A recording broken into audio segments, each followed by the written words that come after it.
For a while, I didn't think I was going to make anything of my life. I'd wake up late, load up a game, and just let the day pass. Not because I didn't care, but because I just didn't know where to start. This video is a kind of bookmark for me. It's everything that I've said out loud, reflecting on the worst, the weirdest, and the quietest parts of my life. And I like to think of this collection of videos as season 1. These are the videos I've made when I've looked back at the times when I've had no money, no momentum, and just no real sense of who I was. I found making these Call of Duty commentaries so useful for finding language for feelings that I didn't have words for yet. So if you're in a place of feeling lost or feeling overstimulated and you feel like you're tired of everything, maybe this can sit on in the background while you try and figure things out. So let's start with the video that kicked this whole journey off.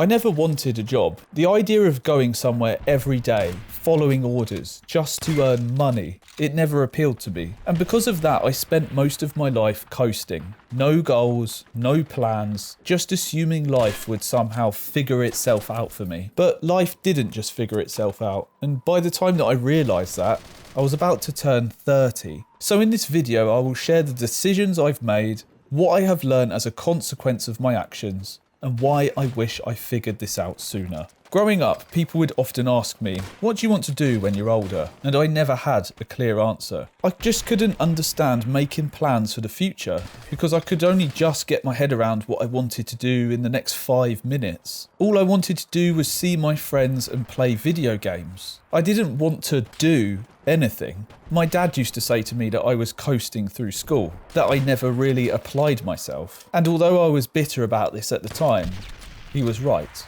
I thought I could just drift, that at some point I would just know what I was supposed to be doing, like a calling. That calling never came. It wasn't even that I was trying to avoid thinking about the future or that I was lazy. It was like my brain just couldn't go there. I had this mental block. I couldn't think beyond the now. Even today, I still struggle to imagine exactly what I want in the future. But back then, it was just impossible. I continued to just follow my feelings, what felt good, which ultimately led to lots of video games, staying up late and doing just enough that I could pass college. One day I had completed my project work, all printed and neatly bound, and handing this in would put me at a triple distinction for my grade, and tomorrow was the deadline. I was at a friend's house playing video games and we decided to stay up all night. The next morning soon came around and the idea popped into my head. What if we just didn't go to college? I'll still pass even if I don't hand this work in. I'll just get a little bit of a lower grade. And so I brought the idea up and we had made the decision. I never did hand that work in. After college, I got a part-time job in a care home for people with brain injuries. I worked just enough to pay rent and get by. But that was it. I had no savings, but I didn't care. Every hour that I spent at work past the amount that I needed for that month felt like pain. I just didn't want to be there. I still thought that I could avoid working too hard and life would still work out. One day a resident came in who had HIV, and I was told that he was violent and a biter. I was terrified at the thought of it. Could he transmit HIV to me with one angry bite? Why was I even still working here? That was the first time I actually questioned what I was doing with my life. And instead of trying to figure it out, I decided to run away from it. I thought that if I gave university a go, I wouldn't have to deal with this anymore. And so I attended university. Not because I had a career plan, but because I just wanted an escape. I could put the world of work off for a few more years and coast a bit more. The weird thing is that I didn't actually regret university until recently. Only now, looking back at how much I owe in student debt, do I see how reckless that decision really was. But back then, it just wasn't a concern for me. I had no foresight into my own future, no real grasp on the consequences. Even the student loan companies were saying things like, no one ever pays these things off, it will just get written off in 30 years. And if that's the case, why are they even giving out the loans? They must be making money somewhere. And so I took on student debt for the wrong reasons. If you're thinking about uni yourself, don't do what I did. Do it because you actually want to be there, not just to run away from life. It wasn't until my late 20s that I finally understood something. Work isn't just about money or making yourself do something that you hate. It can give you a sense of self-respect, purpose, direction, And without those things, you just feel numb. And I felt numb for a lot of my life. I had no passion for what I was doing. I had no purpose. I often sat in my room alone, feeling depressed, wishing that I had some sort of direction in my life. I used to feel a deep sense of dread every time I had to plan something for the morning.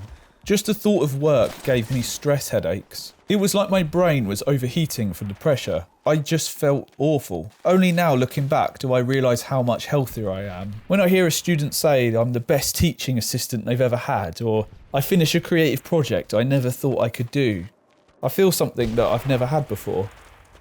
Pride.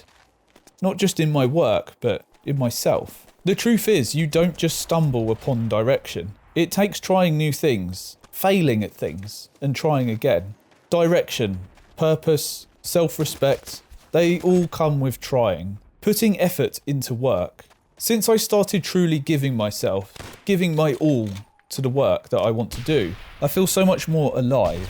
I am awake and driven. I get up early not because I have to, because I don't, but because I want to ensure that I put all of my energy into something, into work, to focus on something that matters to me. I also found multiple jobs that give me a deep sense of satisfaction and a connection with other people. Working with students who need additional learning support and making creative work for a marketing company. I spent most of my life avoiding work, and now I see it differently. Not every job will fulfill you, but sitting around waiting for life to happen, that's worse. If you don't choose a direction, life will choose one for you, and you might not like where it takes you. I used to think work was just suffering. I did the bare minimum, numbed myself, and coasted. But in the end, that only made things worse. For most of my life, I've scraped by, earning just enough to pay rent and buy food. And I spent the rest of my time playing video games. I had resigned myself to failure. I was never going to have savings. I had no future prospects, so why even bother trying? I've worked jobs that felt completely meaningless. Minimum wage, no progression, no purpose. When I worked on a brain injury ward, I was paid a whole £1 less per hour than my co-workers, just because I was on the bank staff. When I worked as a communal area cleaner, I hated it so much that I once offered my boss my entire day's wage just to go home. He refused. I broke down in tears after that. The money wasn't worth the mental toll. When I worked as a school cleaner, I learned the term looking busy because there was barely anything to do. I found myself inventing pointless tasks to pass the time, growing more resentful every hour that I was there. I could have finished my entire day's work in a couple of hours, but I had to stay for the full shift. That's when I really saw work as pure suffering, a necessary evil, something that I had to endure for the rest of my life just to exist. I couldn't think of anything worse. I numbed myself. I used alcohol and other substances so I wouldn't have to think about it. Those were the only moments that I felt like I could have fun, like life wasn't just work. I would stay up late just to enjoy a few hours of freedom, even if it meant feeling exhausted for the next day. But it's not like I needed to be at peak performance when my job felt so pointless. This cycle continued for years. I worked meaningless jobs. I quit meaningless jobs. And then I found freelancing. I thought working for myself would fix things. It didn't. For a while, I became a full-time freelance video editor, but the stress was worse than any job I had before. I remember one project in particular, an advert with endless revisions. I felt like my body was at war. My nervous system was in pure fight or flight mode the entire time. This stress built up over the years, until something radical happened. My body failed me. The stress triggered my ulcerative colitis so badly that I ended up in hospital. When I finally got out, I lost my job too. I couldn't drink, I couldn't numb myself, and I had nothing to hide behind. I was unemployed, and I was scared. Being hospitalised forced me to put my health first and really ask myself, what was I doing? If I kept going down the same path, I'd end up back in the hospital. Or worse. I needed to manage my stress, which meant I couldn't just zone out all the time. I had to actually feel things. Numbing myself had kept me trapped. It made it too easy to ignore my problems and keep doing things that didn't work. But now, for the first time, I had been fully aware of what I was feeling. Maybe if I didn't, my body would shut down again. I got a job as a learning assistant. At first, it felt strange to be employed again, but something was different. The longer that I worked there, the more I realised I was actually helping people. I was helping students who needed extra support, and I found I had something to offer. I could teach them things that I've learnt from my own mistakes, and I could see my impact over the educational year. I wasn't just passing time anymore, I was building something. Something else changed too. The job forced me to disconnect from my usual routines. I wasn't just sitting in my room hyper-focusing on what I needed to get done. I had to go out, be present, interact with real people, and it completely shifted my headspace. I used to see work as just a paycheck, a necessary evil that you had to do just to survive. And because of that, I never thought about the long term, but looking back, I was incredibly short-sighted. If I had worked even a little harder in my early 20s, saved money, invested a bit, I would have had way more freedom later. I didn't even know it at the time, but a lot of my stress came from the fact that my bank account was usually empty. Even when I told myself money didn't matter, the reality was that living paycheck to paycheck was exhausting. Having a cash buffer has now completely changed my mindset. I feel more relaxed, less desperate. I don't feel trapped in the same way that I used to. For most of my life, work has felt pointless. And for a lot of people, it still does. The truth is, I will never be rich with my current job, but it gives me something better. Fulfillment from work doesn't come automatically. It requires work on your part. If your job feels meaningless, you have to create something outside of it that gives you purpose. But it's so easy to fall into the trap of saying things like, I'm too tired, I don't have the energy, I'll do it later. That cycle almost killed me. Now I see work differently. Not every job will fulfill you, but sitting around waiting for life to happen, that's worse. Some people might say that I've just found a different cage. Like one comment I got before, did I break out of the matrix or did I marry it? Maybe that's up for debate. But to me, this one doesn't feel like a prison, it feels like purpose. Nobody warns you that growing up means growing apart from everyone. When I was in school, I was surrounded by people, but as I got older, they disappeared. I intentionally got jobs that isolated me as I thought I liked that. But without realising, I was making myself less sociable and finding it harder and harder to feel normal. The more I disengaged and stayed where I felt comfortable, the more I felt like I needed to isolate, which made me more lonely. But it wasn't just that. There wasn't a single moment where I thought, I'm lonely now. It happened gradually. At first, I enjoyed the isolation. It felt comfortable. But then one day I noticed how unhappy I was feeling on a daily basis. The realisation of this hit me hard on one particular day. I remember playing World of Warcraft on New Year's Eve in 2011. I was on voice chat with one of my friends, and when the clock ticked over to 2012, I suddenly felt a wave of sadness. Everyone else was out celebrating, and I was sitting alone playing World of Warcraft. Even though I had a friend on Discord playing with me, I felt like a failure. I quit the game and went to bed. Why did I even stay up for this? Sometimes I force myself to go and sit somewhere in town just to watch people and remind myself that I'm part of society. I'll go to a particular place in town where I like the food and eat a meal and watch people pass by. It does help, but it's fleeting. And when I get into this negative headspace, that's when I punish myself. I pull up my hoodie and sink into the shadows because I just don't want to be seen. It's like I'm trying to convince myself that I don't deserve to exist in the space around other people. When I was at school and at college, I was surrounded by people, forced to have social interactions and talk to all kinds of people. I didn't know it at the time, but this was keeping me socialised, teaching me how to deal with all different types of people, and preparing me for when I left this environment. I could speak and deal with all kinds of people. Then as I got older, I left these environments and my social circle grew smaller. I became part of more niche friendship groups as I went into college and beyond, only seeing people that I truly connected with, and entering my own form of a social bubble. I was no longer forced to deal with all kinds of people and began to isolate myself away from most people. I started working self-employed, and this meant I could work from home as a video editor. This further isolated me, and with the release of Discord, I was able to have day-long talks over the internet as if my friends were there. It felt like socializing, but it wasn't the same.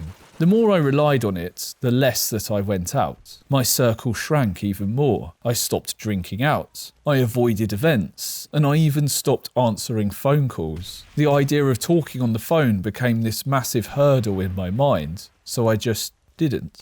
I've also developed this bad habit where if a message feels like too much effort in the moment, I'll put off responding to it. Then it just sits there, and I see it every time that I open WhatsApp, but I don't feel ready to respond. As more time passes by, it feels harder and harder to get the energy to reply. And what about socializing when I was younger versus today? It was effortless before. You'd meet up, play games, I'd go skateboarding, I'd hang out. And we didn't even organise these things over the internet, so I'm not sure how these things happened. I wasn't thinking about the future or the past, just the now. And today, my mind is stuck between past regrets and future anxieties. Socializing feels like something that I need to do, rather than something that just happens naturally. Even when I talk to people online, my social bar never really fills up. It does help, but after a while, I want to see someone in person. My friendship group kept shrinking over time. Some friends moved away. Some found others that suited them better, and I stayed behind in my own little bubble. I get this feeling like a cloud of my own judgment washing over me. What did I do wrong?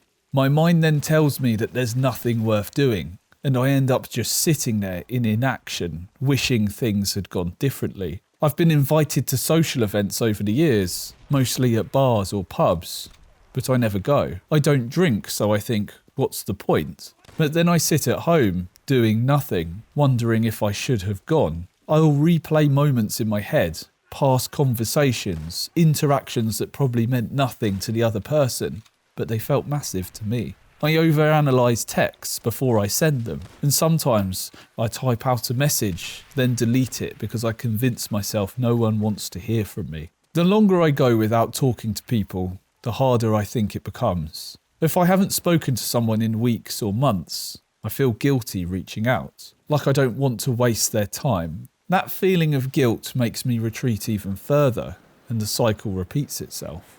I was stuck in this feeling recently, walking through the park, seeing all kinds of people and families enjoying themselves, while I felt like I had the weight of the world on my shoulders. My hood was up.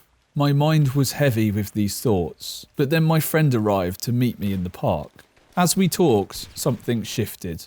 My thoughts slowed down, my self-criticism faded. Having a friend's presence there enabled my mind to stop focusing on self-criticism and focus on listening. Even when I know I should be around people, sometimes I resist it. I'll be invited somewhere and feel this internal conflict. Part of me wants to go, but another part of me just wants to stay in my own bubble. I've been invited to quite a few work events, but I decline every time. It's usually an invitation on the day, and I like to know about these things in advance. But recently I had an invitation a week in advance, so I thought I'd say yes. This is the first time I've agreed to meet in a bar or a pub for a really long time. When it was time to go to the pub, I felt very nervous. I haven't done this in a while. Should I even be going? Once I got there, I still felt awkward, out of place, like I didn't belong here. But as time passed, something shifted. I started laughing. We started talking. And for the first time in a while, I felt like that I belonged in one of these places. A couple days later, it made me think, if I had let these anxious thoughts keep me home, I would have never experienced that moment. How many other good experiences have I missed out on because I assumed the worst? Loneliness can make you believe that people don't care, but sometimes all it takes is showing up to realise that they do. The feeling isn't a fact. Just because you feel it doesn't mean that it's true. You're not worthless. You're just disconnected. If you're feeling this, try message someone today. Don't overthink it. If I could tell my past self something, it would be this. Don't wait for the feeling to go away before you reach out. The reaching out is what makes the feeling go away. So if you're watching this and feel like I did, send a message, plan something, and actually show up to it. Even if you don't feel like it now, your future self will thank you. Getting older can be lonely, but it doesn't have to be. But this isn't just about loneliness. It's about time. It's about change. About looking back and realising how much has already happened. And nothing made me realise that more than turning 30. When I hit 30, I felt something shift. It wasn't just about age. It was about mortality, about expectations. It was about where my life was headed. Why do I feel empty, even when everything around me suggests I should be happy? Birthdays, Christmas, times that are meant to be joyful, only seem to make it worse. For as long as I can remember, I felt this. Melancholy. Numbness. It hides most of the year, but around my birthday and Christmas, it becomes impossible to ignore. This feeling has been with me for years. This lingering numbness that most of the year resides in the back of my mind, but is especially loud around my birthday and Christmas time. I'd often find myself completely demotivated to do anything, nothing social, and feeling completely withdrawn. When I was a teenager, this feeling would overwhelm me. I'd sit there, withdrawn, sometimes crying, without even knowing why. My girlfriend would find me like this, just existing in the feeling, unable to explain it. It was hard to pull myself out of this feeling, but by the time the next morning rolled around, I would feel okay again. But during those moments, it felt as if life had no meaning. Like the future wasn't worth living for. One particular Christmas, I was about 28 years old at this time, I found that this sense of overwhelming numbness overcame me. I imagined how much joy everyone else around the world must be feeling, and how I couldn't feel it. It was as if knowing how I was supposed to feel had drained me of all positivity. My girlfriend was messaging me and asking me how I was doing, but I found it hard to even find the energy to respond to the messages. It's almost as if I had just given up on all hope of living. My girlfriend then ended up coming round to see how I was doing, and she tried to comfort me, but it didn't really help. I only really cheered up once the day had passed. Once the day that I was supposed to be happy had gone. This is exactly how I feel on my birthdays too. I often find it impossible to know what to do. What am I supposed to do on my birthdays? I find it hard to know what makes me happy. It's almost as if I just don't know myself. I tend to find happiness in the mundane, the daily routines. This is where I'm comfortable. It almost feels as if I've never learnt how to enjoy myself, or if I've forgotten along the way of aging and become just comfortable in the world of melancholy. Melancholy is oddly comforting. It's familiar, almost predictable, and I, as a teenager, embraced it. I would put on the song Mad World and let myself just sink into this feeling. I wasn't just feeling sad, I was choosing to feel sad. And over the years I would continue to find peace in this feeling. Video games became my escape, a way to numb myself to my surroundings. I would disappear into them for hours. The last time I remember feeling truly happy was when I was 12 years old, playing The Matrix: The Path of Neo on Christmas Day. I spent the whole day in the game, completely immersed, feeling like nothing else mattered. I absolutely loved The Matrix as a child, and the game was amazing for me to play. But as I grew older, games stopped making me feel that way. They were still enjoyable, but the magic was gone. Was I chasing a feeling that no longer existed?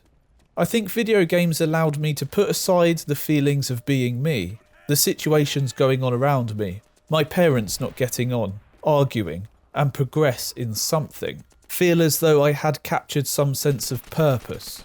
I could focus on whatever game I was playing, progressing the story, or levelling up, and feel as though I was working towards something. Isn't that just what everyone wants to do at the end of the day? Feel as though that they have some sort of purpose in life? Nostalgia is weird. It tricks you into believing the past was better than it really was. Psychologists call this rosy retrospection. The way our minds filter out the bad and exaggerate the good when looking into the past. Studies have even linked excessive nostalgia to feelings of depression and dissatisfaction in the present. So in other words, we filter out the boring or painful parts and remember only the best moments. But when you try to chase those feelings, you realise that they're actually impossible to recreate. I've tried replaying old games, revisiting childhood favourites, but it never feels the same. Sometimes it's quite painful. Maybe that's what I was doing, chasing a feeling that just no longer existed. Trying to be 12 years old again, lost in a game, completely detached from reality. Have you ever played an old game or watched an old movie hoping to feel something again, only to find it just isn't the same? I haven't returned to the Matrix Path of Neo since I played it as a 12-year-old, but I have played plenty of games from my past, and sometimes it feels too painful to play them. Sometimes I can get totally engrossed in them and find new perspectives that I'd never seen before, such as Metal Gear Solid. This is a game that I absolutely adored as a child, and I'm still deeply fond of to this day. However, when I try and play through it today, I can play it for an hour or so, and then something inside me just makes me want to quit. Not because I don't like it, but because I've been here. It almost feels too painful to go through a game that I played hundreds of times already, even if those times were over 10 years ago. I started wondering if this emptiness was rooted in something deeper. Maybe a repressed memory. Maybe it was my parents not getting on when I was a kid. Maybe it was me getting mugged in the park when I was 10. But the more that I thought about it, the more that I just realised, maybe it isn't about a cause at all. Maybe I had just conditioned myself to feel this way, like a habit. Maybe I was letting myself sit in a state of melancholy to avoid asking myself the hard questions. Feeling empty is easier than searching for meaning. It's almost a form of procrastination, choosing to avoid those hard thoughts and be empty. Maybe I wasn't just feeling empty, I was avoiding something. The hard questions. What actually makes me happy? What do I want from life? It's easier to sit there in sadness than to face the discomfort of figuring yourself out. I often found that this feeling of emptiness and vast unhappiness arises during the times where I felt like I was supposed to be happy. I would find myself at a standstill, unsure as to what I should do, and instead I did nothing and feel sorrow instead. But then something weird actually happened. Christmas of 2024 was the first time in a long time that I didn't feel sad. I wasn't overflowing with joy, but the void wasn't there either. I don't know exactly why, but maybe, just maybe, I'm stepping out of this cycle. Maybe feeling empty doesn't have to be permanent. Maybe I've outgrown the confusing melancholy of being a purposeless teenager at last, and that confusion just lingered a few years too long. But these days, I find melancholy can actually be useful. It can be cathartic, even meditative. The more that I sat with the feeling, the less power it had over me. Instead of resisting it, I let myself experience it fully, and over time, it became something I could manage rather than something that controlled me. When my cat passed away recently, I used this approach. I allowed myself to feel the sadness in small sessions, and each time, the weight became a little lighter. But the real shift? Purpose. Having a direction for my energy made all the difference. It wasn't about chasing old happiness, but about creating something new. And that's the thing. Melancholy still visits me, but I don't live there anymore. I get stuck in thought loops, focusing on things that I did wrong or how I could have handled something better. My mind replays these moments like a broken record, searching for a solution that doesn't exist. When I truly feel like I've messed up, I can't get it out of my head. It's like I have to relive that moment over and over. And it's not like I don't recognise that it's happening. I tell myself to stop, to calm down, to refocus my energy, but my brain keeps dragging me back. It's like my mind refuses to move on until I find an answer. But sometimes there is no answer. Sometimes there's nothing to fix. and yet I still feel like I have to suffer through the feeling of failure. That's the problem with overthinking. It doesn't lead anywhere useful, it just loops. My tendency to hyperfocus makes it even worse. It's like my brain gets fixated on a problem and refuses to let go, no matter how small it is. And because I keep replaying it so vividly, it's like I'm actually reliving the stress. My body tenses, my heart rate spikes, my head starts hurting. The worst part is it's exhausting. I can spend an entire night stuck in my own head, running through the same thoughts until I feel completely fried. And by the time that I wake up, I'm already thinking about it again. I think this way of thinking started because of my health. I've had major health scares in my life, and my mind has always gone straight to the worst case scenario. Before I was diagnosed with inflammatory bowel disease, I was convinced that I had bowel cancer. I didn't just worry about it, I fully believed it to be true. Even before my diagnosis, any health issues terrified me. The ability to look up symptoms on Google and immediately find the worst possible outcome only made it worse. In truth, I think it stems from my fear of death. Any unexplained symptom feels like it could be something catastrophic. I jump straight to the worst possibility and hold on to it as fact. And once I'm stuck in that mindset, it's almost impossible to escape. Small problems don't feel small in my head. I have a tendency to catastrophize, to take something minor and turn it into the worst case scenario. One tiny mistake suddenly feels like it's going to ruin everything. Maybe I'm going to get fired. Maybe someone's going to hate me. Maybe my health is about to completely fall apart. Even if I know, logically, that I'm overreacting, it doesn't stop me from believing it in the moment. And that belief keeps me stuck. I start seeing my imagined worst case scenario as the only possible outcome. My brain latches onto it, runs through it in loops, and convinces me of its inevitable future. This kind of thinking wrecks my sleep, my focus, and my ability to do anything else. It's like my brain refuses to let me move on, and the longer that it goes on, the worse that I feel. I only realised I was catastrophizing when a friend pointed it out to me. When we worked together as freelance filmmakers, I always saw the worst possible outcomes. Clients wouldn't like the video. They wouldn't accept our pricing. We wouldn't have enough time to edit. I let the pressure overwhelm me instead of dealing with the things as they come. And hearing someone else call it out has made me recognise just how much I did it. Yesterday I had one of these moments. I was stuck in my head about something that went wrong, replaying everything I should have done differently. It consumed me all night and was the first thing that I thought about in the morning. But I tried something different. Instead of sitting with it, I went for a run. For the first 20 minutes, nothing changed. I was still stuck in my thoughts, still telling myself that I failed. But at some point, something shifted. I realised that the real issue wasn't the mistake that I made. It was how I was treating myself because of it. I wasn't just analysing what happened. I was punishing myself for it. I was tearing myself down, convincing myself that I had failed in some huge way, when realistically, it wasn't even a big deal. And that made me think, if I can't even take care of my own mind, how can I expect to help anyone else? I know what doesn't work. Trying to sleep while I'm stuck in a thought loop never helps.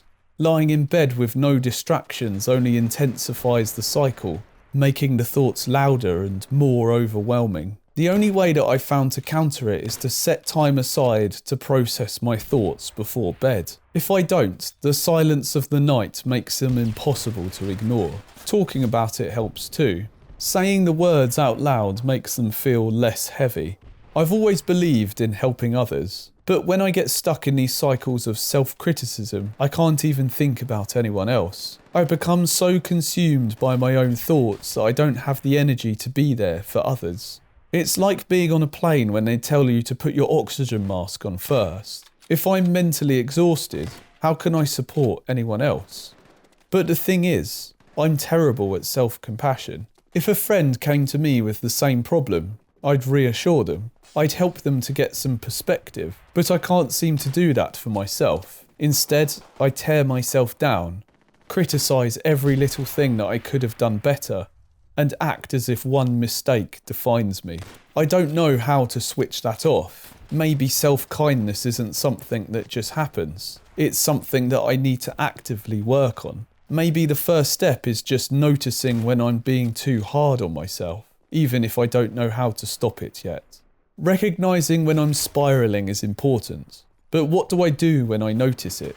This run was important. It was the first time that I was able to step outside of my thoughts and actually assess them. In the past, I could stay stuck in a thought loop for days. But this time I realised I was in one while it was happening, and that awareness helped. I won't pretend that I've figured this out. I know I'll get stuck in these loops again, but maybe next time I'll have a better chance at pulling myself out. Because in the end, these problems don't matter as much as they feel like they do. If I think back to all the things I catastrophised about in the past, most of them didn't end up being a big deal at all. They came and went. At the time, they felt massive, like they were going to ruin everything. But when I zoom out and look at the bigger picture, I can see how little they actually meant in the grand scheme of things. And I think if I can remind myself of that in the moment, I might be able to break the cycle. The first time I experienced a panic attack, I had no idea what was happening. I was playing Dead Space, completely immersed in a high-intensity chase sequence. My heart was racing, but I assumed it was just the adrenaline from the game. However, when I finished that section and put the controller down, the feeling didn't go away. My heart was still pounding, my chest felt tight, and a thought crept into my head that made my stomach drop. I've lost control of my body. At the time, my friends and I often hung out in a certain headspace, which made me more prone to these sensations. That night, it amplified everything. I became hyper-aware of my heartbeat, my breathing, and every tiny shift in my body.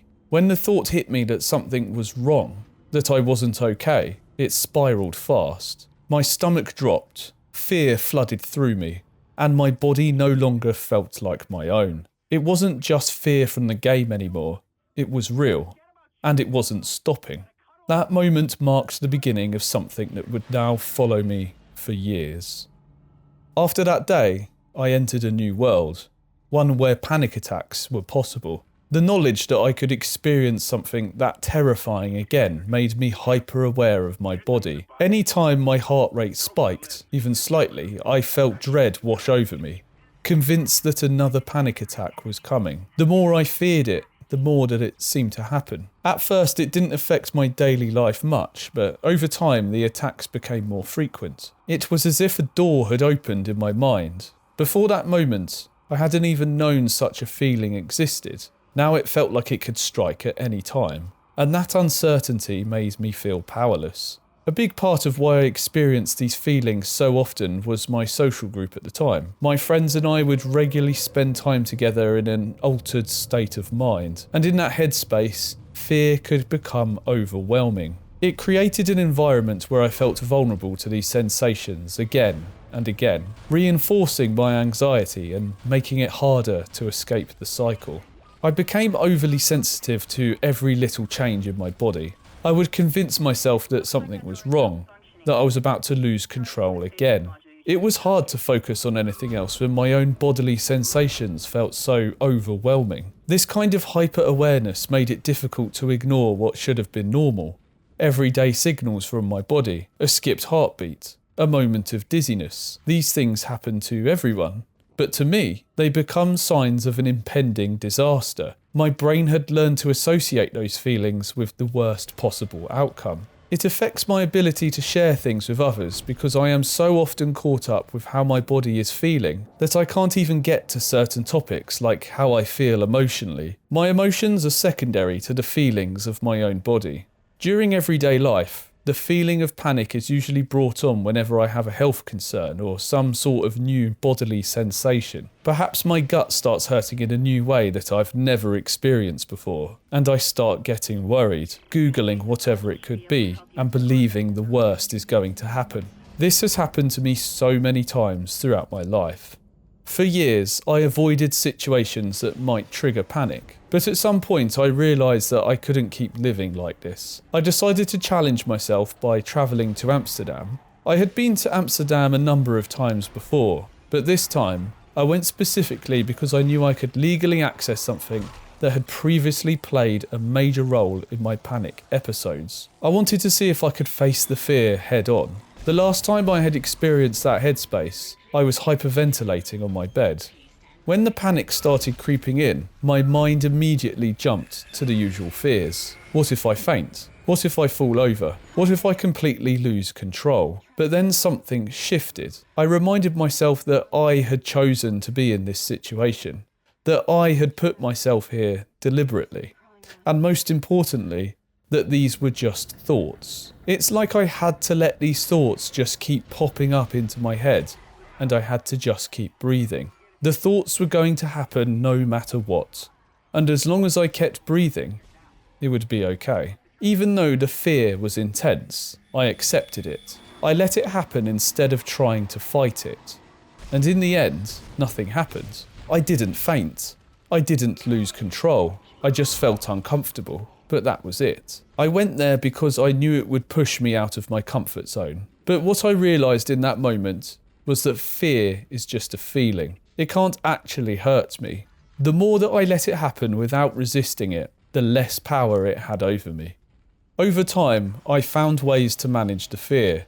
Exercise became a huge part of my coping strategy. Pushing my body and building fitness gave me a sense of control that panic had taken away.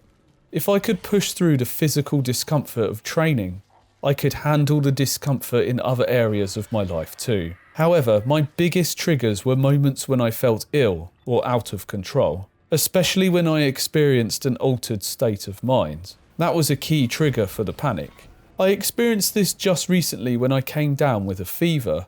I haven't had a proper fever in a long time, and these days I'm on immunosuppressant medication. I was keeping tabs on my fever, watching it rise, and it felt as though that this was going to be the end. I started telling myself, so this is the fever that's going to end me. This is what's going to finish me off. The usual catastrophic thoughts flooded my mind. I ended up going to A&E because I was so scared. I felt as though that I had no other option. My head was hurting so much that I collapsed in a sweaty, dizzy mess. When I was waiting in A&E, I spent 4 hours just breathing, lying across the metal chairs. It was terribly uncomfortable and the pain never stopped the whole time I was there. But time went quickly. Lying there and just focusing on breathing is what got me through that experience. Mentally, the biggest change has come from experience. The thoughts still come, the fear that this time is different, that this time something really is wrong. But I've been here before. I know this feeling. And no matter how convincing the fear seems, I don't have to believe it. I still struggle with it to this day, but I breathe through it. I think just having been in that situation so many times has shown and proved to me that focusing on breathing is the best way to get through these sensations. My mind is lying to me, catastrophizing the situation. One thing panic attacks have taught me is how little most of life's daily problems actually matter. When you've experienced the feeling that your own body is failing you, the usual worries of life seem insignificant. In the end, all that truly matters is good health, friends, and family. Everything else is just noise. There's been times throughout my life where all I've wanted to do is give up. Just completely throw in the towel and say that I'm done. And I'm not just talking about projects or work. I'm also just talking about life. Going back a couple of months, I remember I kept experiencing this extreme fatigue, and I kept going around and telling people that if I felt like this all the time, I'd be happy with just passing away. The prospect of living daily life with such intense chronic fatigue made it feel like it wasn't worth continuing. Going even further back into my life, there's just been many times where I felt so lost and hopeless that I just thought, why am I even here? I only want to bring this up because these moments are just thoughts and feelings. Moments when I felt my lowest. I never acted out on any of these thoughts, but they did play on my mind. This past week has been another time in my life that has presented me with a mental challenge for myself. I went into work as usual on Friday and I noticed that my resting heart rate was about 15 beats higher than it usually is. Now, I've had a smartwatch since my birthday and I've been able to track my resting heart rate at all times, so I did notice when it was higher than usual. I also seemed to be very anxious. Everything was making me feel like an alien in my own body and I just didn't feel right within myself. Within about 10 minutes of being at work, I was sat with a student and overwhelmed with a feeling of panic. I could feel myself slipping into a panic attack, but I just let myself breathe through it and it seemed to just pass eventually. But that didn't stop the physical responses as well. I was completely covered in sweat and I felt like I was about to lose control. The rest of the day was a battle with my own head. I kept thinking that I might turn into having a panic attack at any moment and I just felt very tired. I wasn't really sure what was going on until I woke up the next day and I had a fever. Now, fevers are something that I have to be very aware of because I'm on immunosuppressant medications. I've got an inflammatory bowel disease and these medications stop me from attacking my own bowel. But of course, the nature of being on an immunosuppressant medication means that my immune system is suppressed. So if I get anything such as a flu, a fever, or no matter what it is, it can be much more serious for me. So when I realised that I had a fever coming on, I actually became quite scared. I was always told to reach out for help sooner because of the medications that I'm on. And suddenly I was faced with the prospect of coming down with a flu. So with these things in mind, I decided to tell my fiancée that we need a backup plan. If anything happened in the night and I wasn't sure what was going on, I would go to A&E and that was our backup plan. Me and my fiancée agreed to this plan and it did make me feel a bit better about the whole situation. This is something that I've learned over time and that's to actually make decisions ahead of time. Because usually when it's time to make a decision, you're not in the right headspace to make that decision. You might be fueled by emotions or fear. So making those sorts of decisions ahead of time while you've got your head about you is the best way to go about it. So my fever was sitting at about 37.5 degrees and I was keeping a big eye on this because I did not want to get a big fever and I was just scared in general of what could happen. Now this is when things start to take a turn for the worst, when I try and go to bed. I had this pain come on within my sinuses and it was an unrelenting pain. It did not matter if I lied down on my back, lied on my side, lied on my front, stood up, was weighted upside down. It did not matter.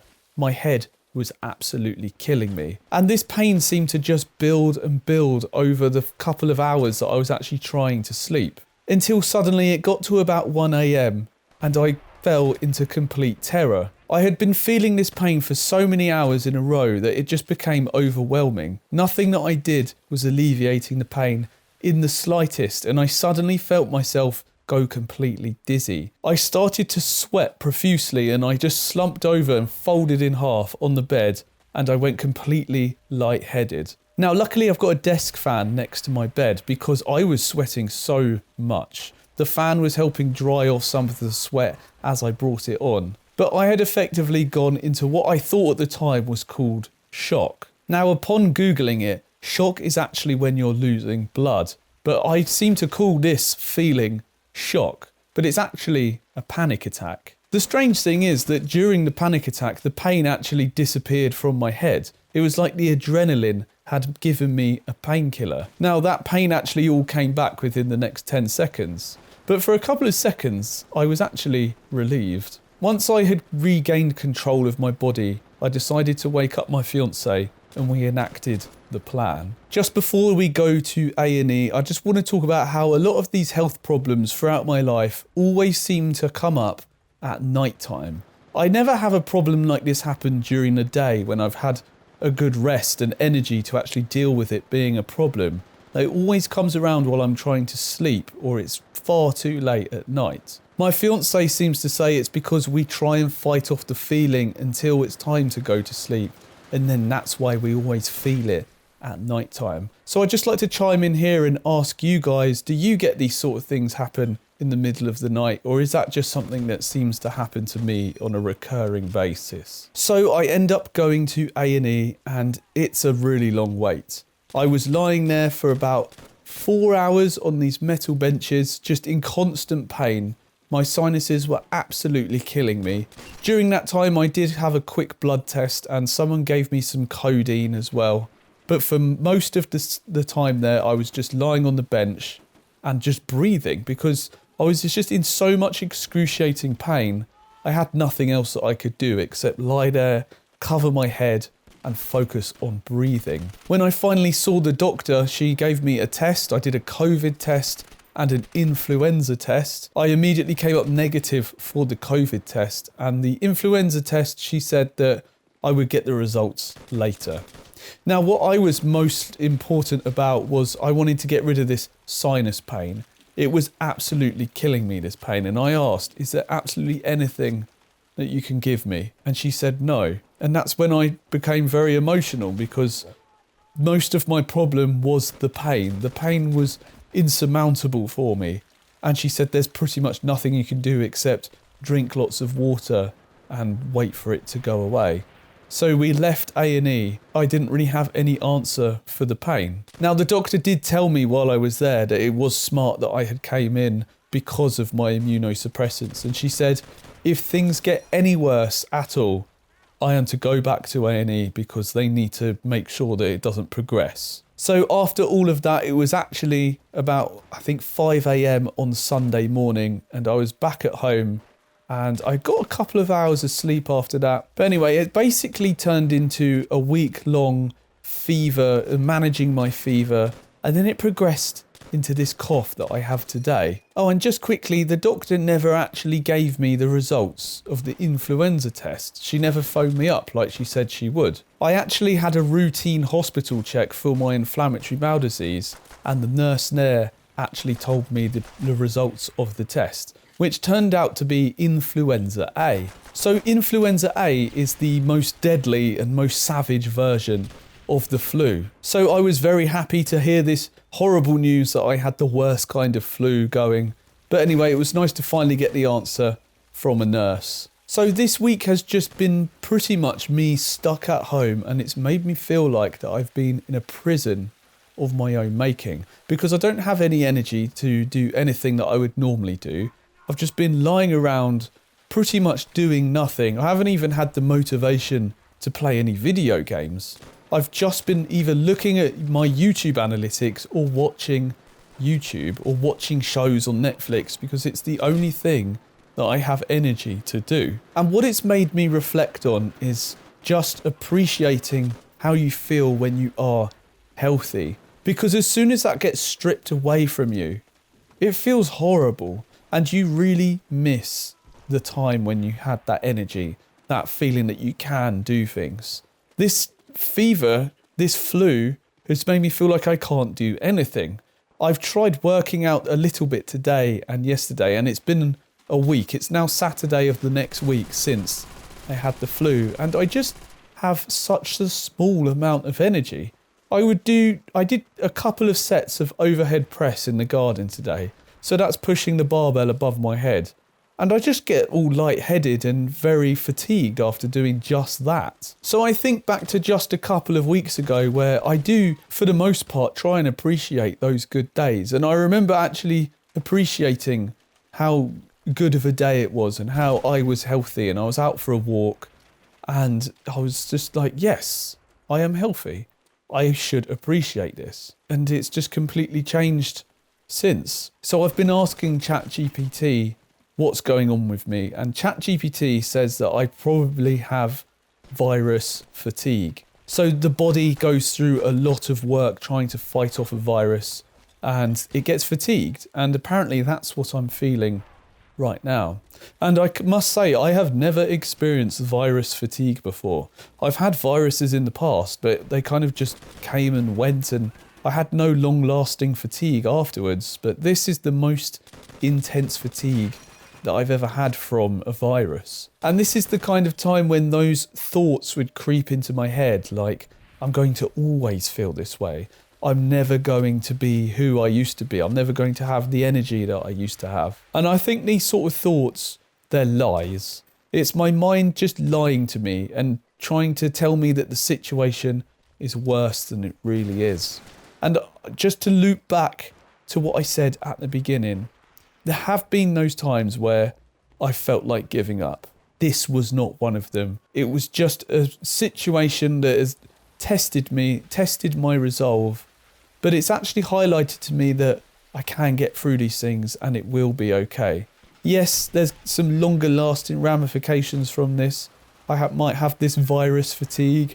My lungs are still a bit messed up. But giving up has been the last thing on my mind. I've actually just been waiting to get back to work. I've been really, really wanting to do something productive. But it's like the flu or whatever's going on with me is just this immense barrier that's in the way and making my productivity almost non-existent. It does make me kind of scared for the future, because what would happen if I got another flu next week? Would it leave me permanently fatigued? Would it mess me up? There's always that chance that a fever could kill me because of the immunosuppressants that I'm on. So it's made me very scared about what the future might be like if I'm to get sick once again. I spent years avoiding adulthood. Every decision I made was based on fear. Fear of responsibility, fear of money, fear of the future. So I just didn't grow up until I had no choice. A hospital bed made sure of that. I used to think adulthood was something that just happened. Like one day I'd wake up and suddenly know how to do taxes, manage money, and make big decisions. But that day never came. Whenever I was faced with something that I didn't understand, like filing taxes, learning about mortgages or compound interest, I'd tell myself, I just don't feel like an adult. Those were things that adults knew how to do, and I didn't know how. And if I didn't know, then maybe I wasn't one.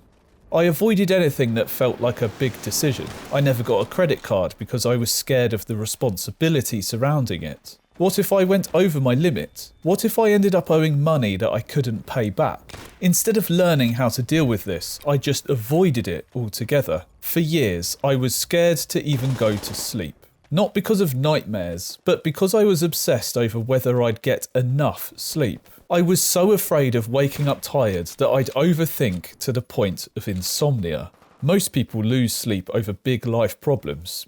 I was losing sleep over the concept of sleep. It got to the point where I just flat out refused to make any morning commitments because I didn't trust myself to wake up for them. And on the rare occasions that I had commitments that forced me to be up early, I'd spend the entire night awake, paralysed by anxiety. This single fear shaped my life. I only worked jobs that started after midday, which meant most full-time jobs weren't even an option. My fear of adulthood was holding me back in more ways than I had even realised. When I finished school, I felt completely lost. Suddenly I was expected to know what I wanted to do with my life. Everyone around me seemed to have it figured out. Some had career paths mapped out, others had university plans. I had nothing. So I picked my college course by flipping through the college prospectus like it was a game of chance. The page that I landed on was the course that I was going to do. It landed on IT systems support. I didn't care. I just needed to be doing something. This only reinforced my feeling of not being an adult. I was just coasting. I didn't care about the course. I wasn't passionate about it. And before I knew it, it was over and I was lost again. Except this time, I was 18. Physically an adult. But mentally, I wasn't even close. I spent the next few years doing everything that I could to avoid responsibility. I worked at a care home that my mum managed, and eventually I worked at several others as well. It was like stepping into a hidden world, a world full of people that society had moved on from. And in some ways, I felt like I had no place in the real world either. The job was rewarding in its own way, but I couldn't shake the feeling that I wanted to be around people my age, so I quit. University became my next avoidance tactic. It wasn't about learning, it was about buying myself more time to delay adulthood, more time to avoid the real world, and I avoided it in every way possible.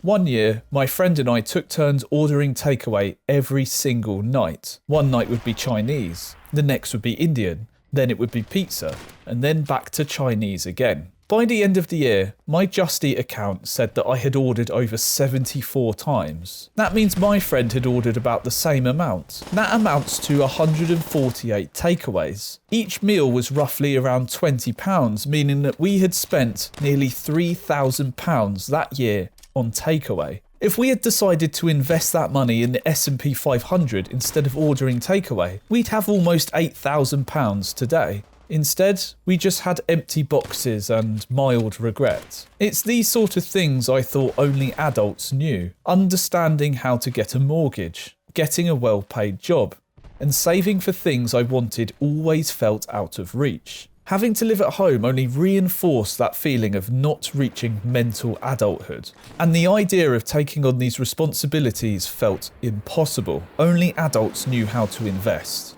And I wasn't an adult. Everything changed when I was hospitalised for my inflammatory bowel disease. I had spent 10 years waiting to feel like an adult. But lying in a hospital bed, I realised something. Waiting doesn't make things happen. You have to decide to act, or life will decide for you. I had spent years avoiding responsibility, convincing myself I wasn't ready. But if I kept avoiding things, I'd stay stuck forever. That was the moment that I made a promise to myself. I would stop waiting to feel like an adult. I was an adult. And it was time to start acting like one. That's partly why I make YouTube videos today. I talked about doing it for the past 17 years, but only recently did I actually take real action. Today, I make time and plan out my day. I actually work towards what I want, instead of just wishing things were different. For years, I thought motivation was the missing piece. But it turns out, consistency matters more than motivation. So I built habits, even when I didn't feel like doing them. Over the past year, I felt completely unmotivated towards making YouTube videos. Most of them performed terribly, but I still made videos week in, week out. I kept eating well and working out, even when I didn't want to, because I knew that if I waited until I felt ready, I'd be waiting forever. I've even started actively learning what once seemed overwhelming. Personal finances went from something that only adults understood to something that I needed to understand. I dove headfirst into the topic, watching YouTube videos on saving, investing, pensions, and compound interest. And now, I feel like I have a base level of understanding. An understanding that I wish I had at the age of 18 instead of 32. Problems don't just go away because you ignore them. They're solved because you face them head on and learn through doing. Nobody truly feels like an adult. We're all just stumbling through life, trying to make sense of it as we go along. I used to think that I wasn't ready for adulthood. Now I realise that you don't become ready.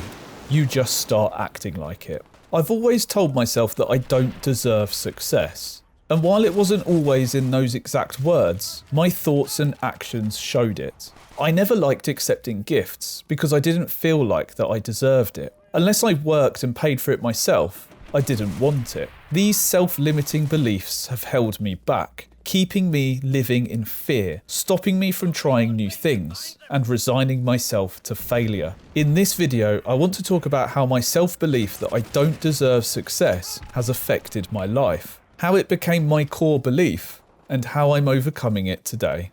Back when I was working from home as a video editor, I would spend all day on Discord with the team. And on one particular day, I was talking about how expensive driving lessons were. We all agreed that getting a driving license would open up new opportunities for more work. And that's when my friend offered to pay for my driving lessons. I immediately felt awkward and almost offended at this. Why would he offer this to me? What did I do to deserve this? I nervously laughed and declined. Unless I worked and paid for it myself, I felt like I didn't deserve it, and I definitely didn't deserve it as a gift. Throughout my life, when people have given me compliments, I never knew how to react. Instinctively, I would nervously laugh to hide this. In truth, getting compliments made me feel uncomfortable because I, deep down, knew that I didn't deserve this. This was my core belief.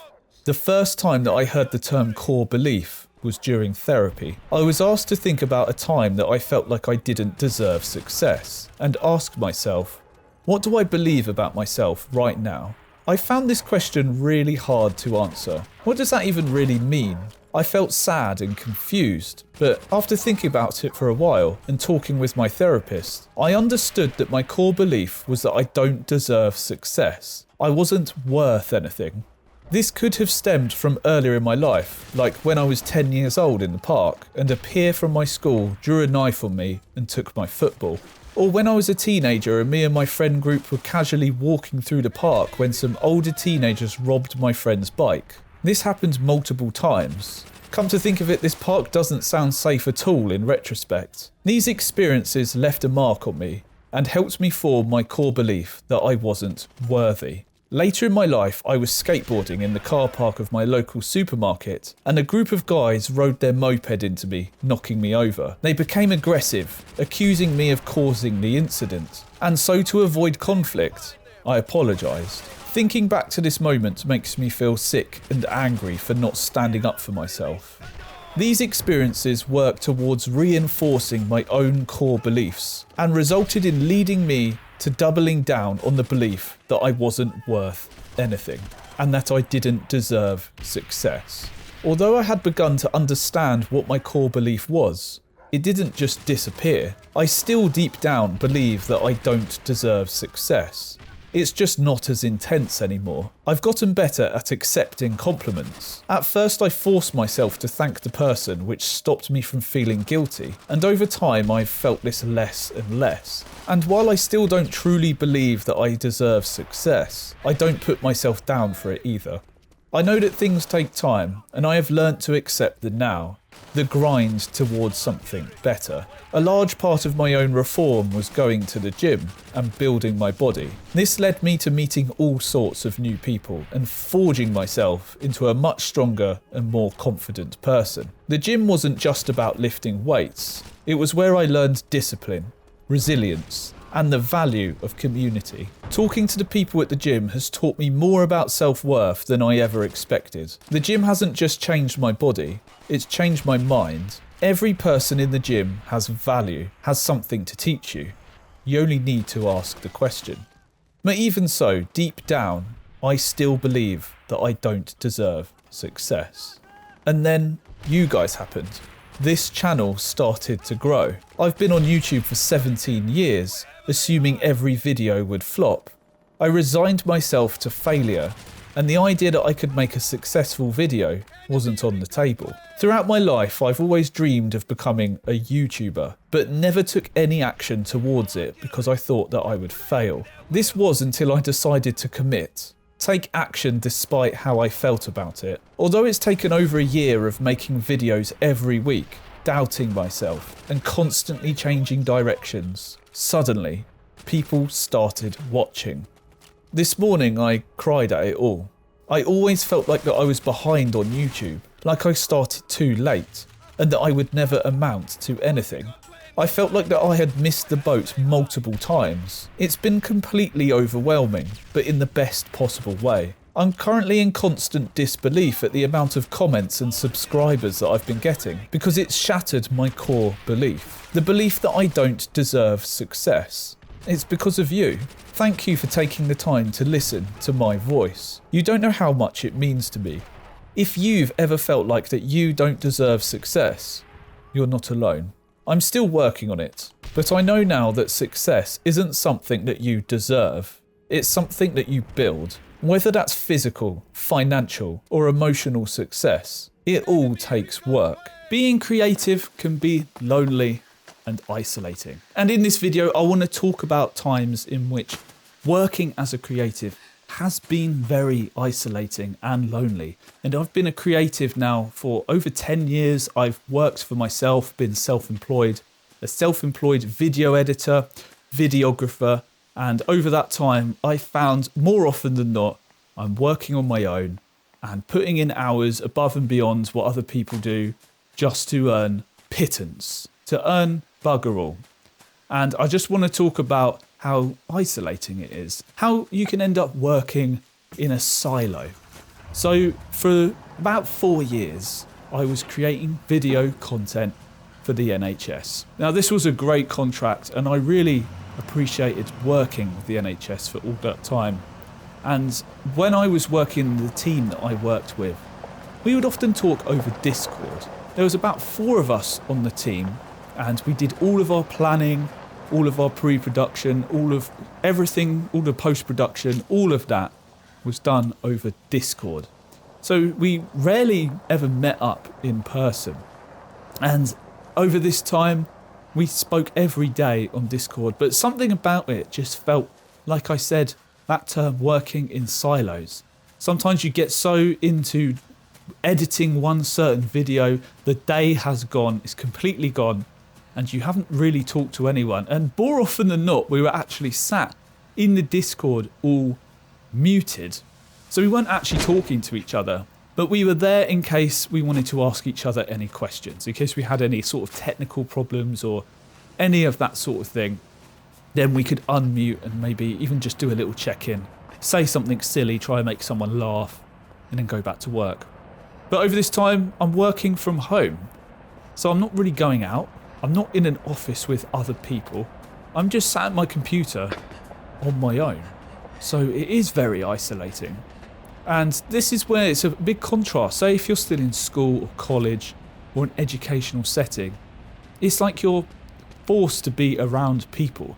And that is something where now I'm older and I look back, I actually really appreciated being around so many people. There's a sort of energy it brings to you. And I imagine this is what it's like to work in an office with other people, like an open plan office potentially, where there's tons of people. There's room for sort of like camaraderie with your co-workers. You can work in teams. You can work towards the same goals. But then when you're a creative, more often than not, you're working on your own. Unless you're like part of a big media company, you're probably going to be working on your own. And I felt this even more since I've been focusing on YouTube.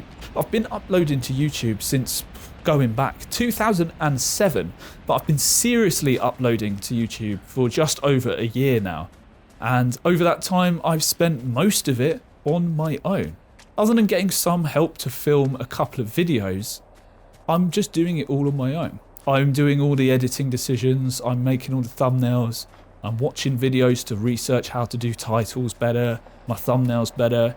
All of the learning, everything, bouncing ideas are off of myself.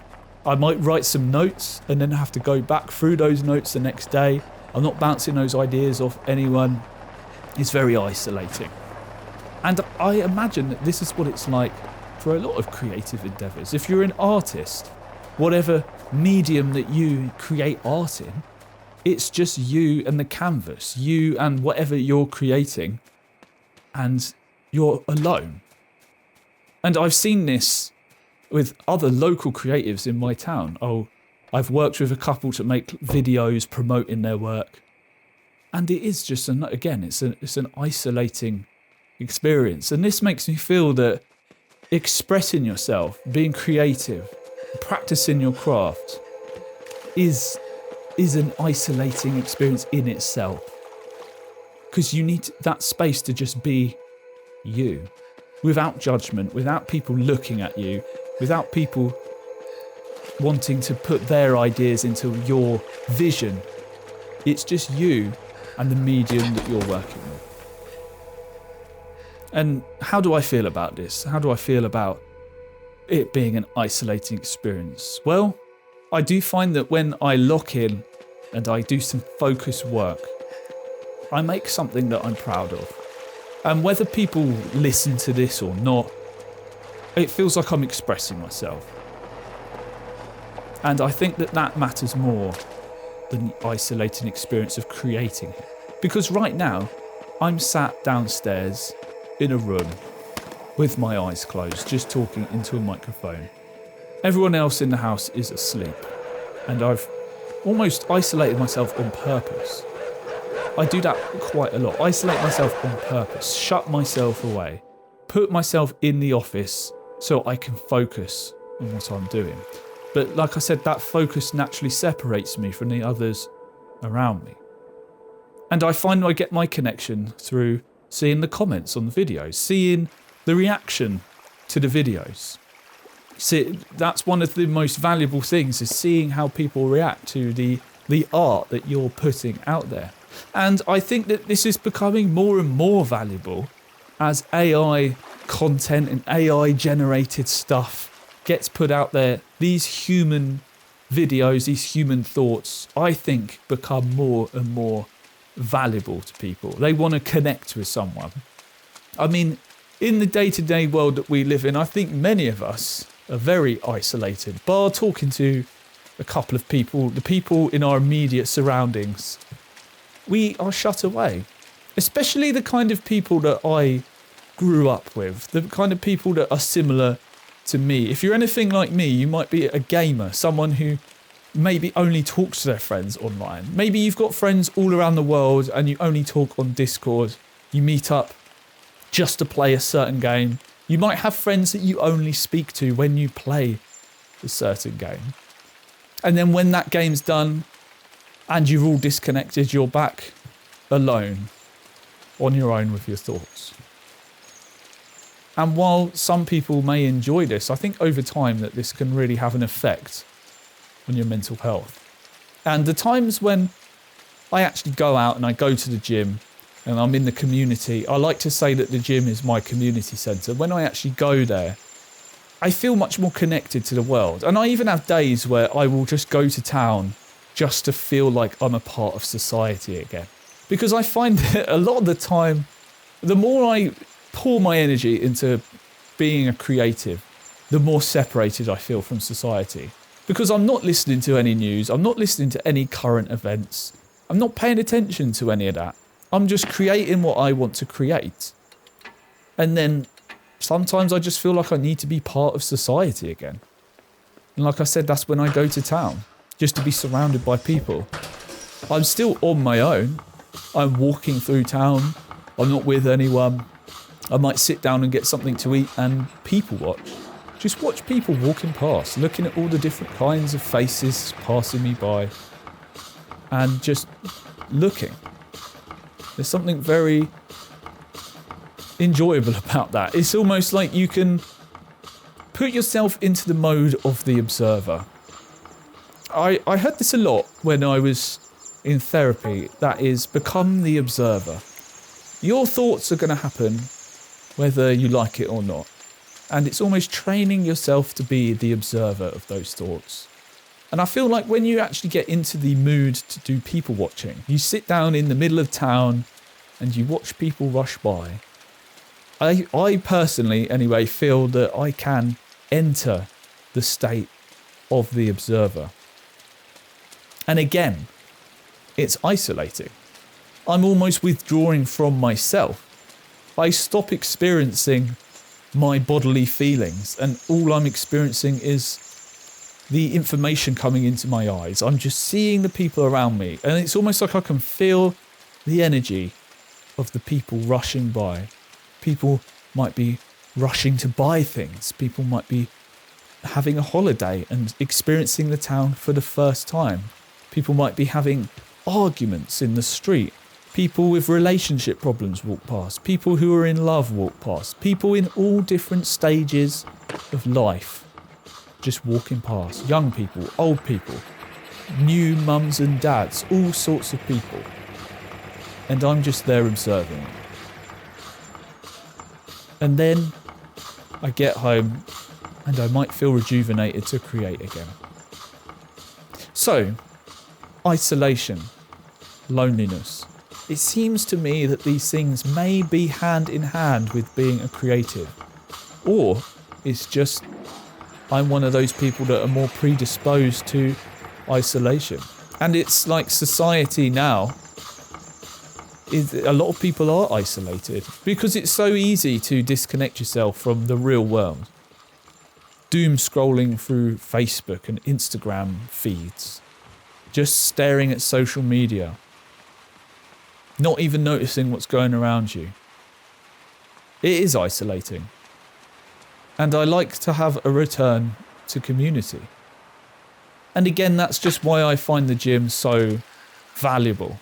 I've met so many people in the gym, and you can talk to anyone in the gym. No matter what social status, no matter what background someone is, when you're in the gym, you're all equals. And that's what I love about my local gym. And I know this video is about being isolated, working in silos, but that seems to me one of the ways that you can heal this. And that is to find your local community.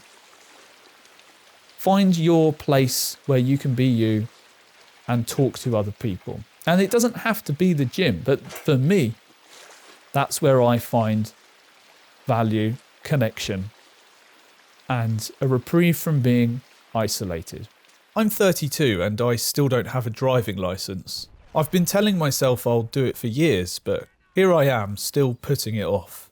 Am I behind in life? At some point, most of us have felt this way, like we missed a deadline that everyone else seems to be able to hit on time. It's that feeling that we're out of sync with the rest of the world. But where does that feeling actually come from? And more importantly, are we really as behind as we think? Most people in the UK pass their driving test in their early 20s, but plenty don't. The number of younger drivers has actually declined in recent years, and thousands of people in their 30s, 40s, even 60s still take their test every year. So why do I feel like I've missed my chance? Probably for the same reasons many of us feel behind when it comes to other life milestones. Let's take education for example. The expectation? Go to university, get a degree, land a great job. The reality? Plenty of people return to education later in life, switch careers in their 30s, or succeed without a degree at all. The internet has made learning more accessible than ever. So will university even be relevant in the future? Let's talk about home ownership. I won't lie, this one really gets to me. The idea that we should own a home by 30 feels almost impossible. The average first-time buyer in the UK is now 34 years old, and with property prices skyrocketing, more people are renting into their 40s. Some are even moving back in with their parents, yet the old expectation still lingers, making many of us feel like we've failed in life. And what about marriage and kids? There's this traditional timeline that you should be married in your late 20s and have kids soon after. The actual timeline? The average first marriage now happens at around 32 to 34 years old, and first-time mothers are now typically 31. More people are delaying, rethinking, or skipping these milestones entirely. And honestly, a lot of people just don't feel financially stable enough to even start a family. And what about financial independence? By 30, you're supposed to have a stable career, savings, a retirement plan. But nearly 40% of people across the UK have less than £1,000 saved. Economic conditions have shifted, making financial security feel like an uphill battle for many. These numbers might seem bleak, but I think that they highlight something deeper. The sadness that comparison brings. The sadness that comparison brings. Back in college, only a handful of people that I knew actually had driving licenses. But even then, I still compared myself to those few people who did. I convinced myself that I was behind, without realising how many other people were in the same boat as me. I only noticed the people who had a licence, never the ones who didn't. And that's how comparison works. It tricks you into thinking you're the only one falling behind. It distorts our perception, makes us feel alone. And worst of all, it can lead to inaction. Instead of working towards something, we get stuck in the mindset of, I'll never catch up, so why even try? But that's the real reason people stay behind. When I was 20, I told myself that I'd be in the best shape of my life by the time I hit 21. I didn't have a plan, I just figured it would somehow happen. It didn't. I didn't take any action. By the time I was 26, I finally started going to the gym consistently. But it took years before I truly felt like that I'd achieved my goal. Back in my 20s, I just thought it would kind of happen if I went out skateboarding a few extra times. My fitness didn't change. I truly never met my wish until I was in my 30s, after that I took real action. At 26, I made going to the gym a habit, committing to it no matter how I felt. And that's when things actually started to change. I was no longer wishing, but taking action. It was only after years of taking consistent action that I truly met my goal of getting in the best shape of my life. I was just 11 years late to do it. Wishing does nothing, except perpetuates the guilt and sadness that you might feel about your current situation. Even if you don't have a perfect plan, action compounds over time. Wishing doesn't. For years, I told myself that I would get my driving license one day, but that day never came. At first, I blamed the cost. £20 a lesson seemed too expensive. Since then, it's now more than doubled to £50, and I still haven't started. The longer I waited, the more excuses felt like facts. I convinced myself that it wasn't a priority. I could just walk or cycle. This is how we get stuck. We tell ourselves we'll do something later. But later turns into years. We distract ourselves, avoid the discomfort, and let the fear of failure keep us in our place. It's the same pattern in other areas of life. Just think about fitness for a second. You might feel a sudden burst of motivation, walk into the gym, and immediately feel overwhelmed. You don't know how to use the machines. You feel like people are watching you. You feel stupid, so you leave. And the next time that you think about going to the gym, all you remember is that discomfort that you felt, so you don't go. This is analysis paralysis. When too many options, too much uncertainty, and too much self-doubt leads to doing nothing. I've been there, not just with the gym, but with money, career decisions, simply choosing an item off of a menu at a restaurant, everything. And the more time that you spend wishing instead of acting, the worse it feels. But the truth is, even directionless action is better than no action. If you had walked into the gym and just started moving, even without a plan, you would have learned something. If I had booked my first driving lessons years ago, even if I wasn't ready, I'd be driving by now. Progress doesn't require perfection, just movement. I used to feel like I didn't belong in a gym. I thought people would judge me. I had no plan, no idea of what I was doing. But the only reason I ever got in shape was because I decided that no matter what, I was going to show up. Not once a week when I felt like it, every week, no matter what. The difference between wishing for something and achieving something is setting priorities, not vague goals. When I was 20, I wished I had been in the best shape of my life by the time I hit 21, but I didn't do anything about it.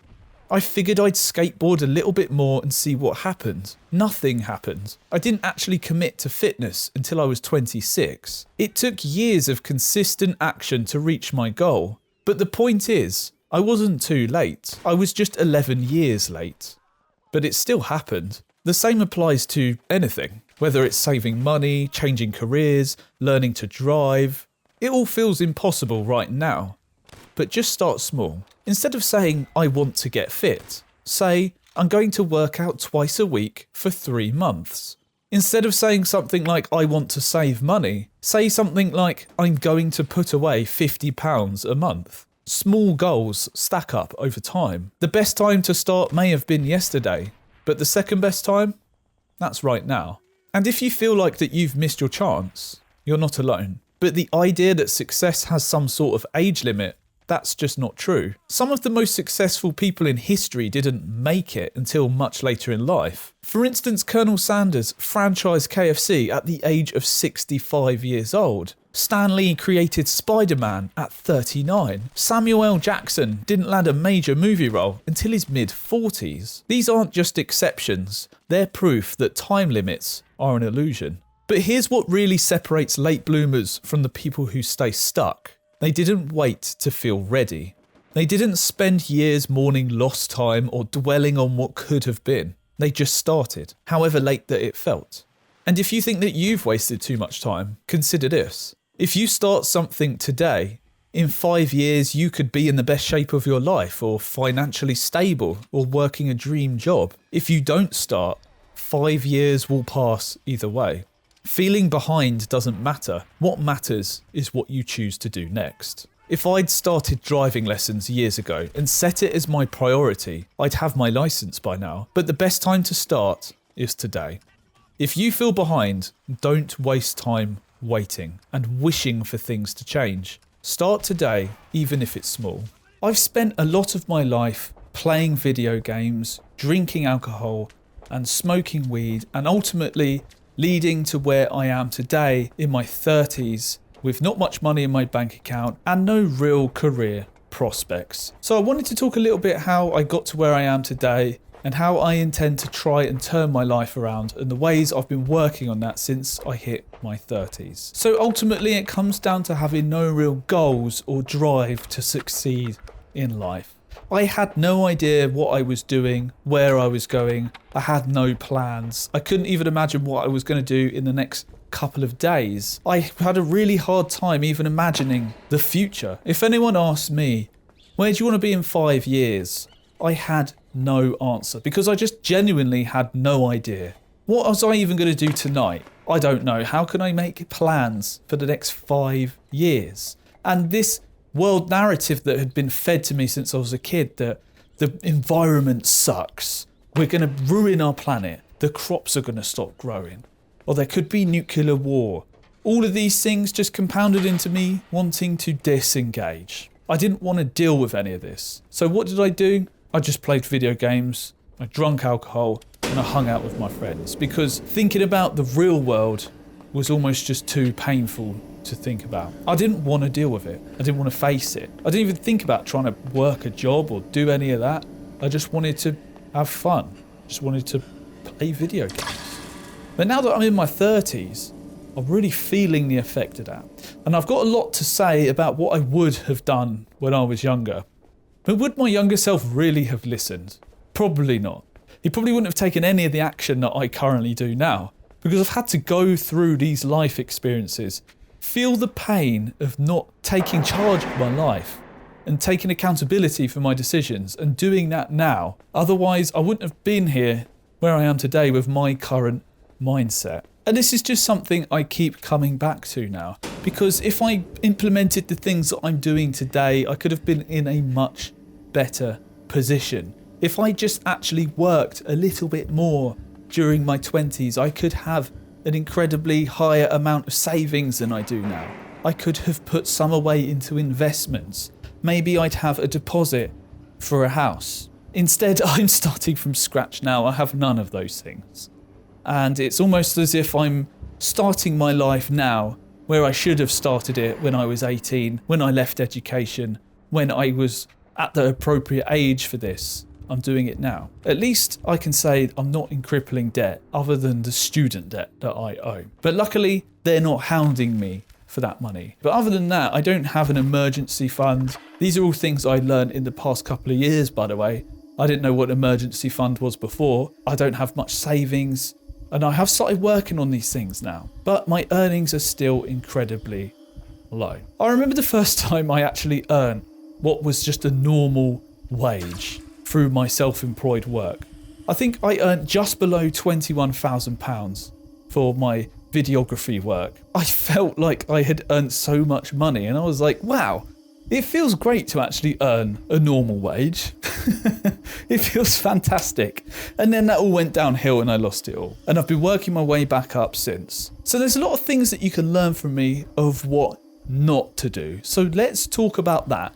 What not to do in your late teens and early 20s and how to not end up a 30-year-old waste man like me. So the first thing that you can do is hang up the video games and get a job. It's not that you actually need to completely give up video games. It's that you shouldn't prioritize video games over going out and working. You see, I worked in a care home when I was 18, and I only wanted to work the hours where I could cover my bills, get the food I need, and that was it. I didn't want to earn any more money. I didn't want to save up anything to put into savings or put any money away. No, I'd rather have that free time to play video games. And now I think that that was a huge mistake. Yes, I enjoyed those times, but I had nothing to do anything with. I wasn't able to do much. The only thing I had time to do was gaming, and that was it, because I couldn't afford to go out or save up to go on a holiday. That was it. So that would be the first thing I'd tell myself is get off of your ass and go and do some bloody work, you idiot. And put some of that money away into a savings account with a high interest rate if possible. Open up an ISA, put some into a stocks and shares ISA, and start working towards that compound interest. So really the first thing I would have said to myself is just sort out your bloody financials. The next thing that I would do is set some goals. Set some small interim goals, for God's sake, but just at least have some goals, because I had no goals. I was working towards nothing. The only thing I was working towards was my StarCraft 2 rank. And look where that's got me today. And what I've learned is that if you do set some goals and start working towards them, is that you find out the things that you do want to do and that you don't want to do. So instead of sitting there in complete confusion as to what you should be doing, oh, there's so many things I could be doing, what do I do? Just start doing something.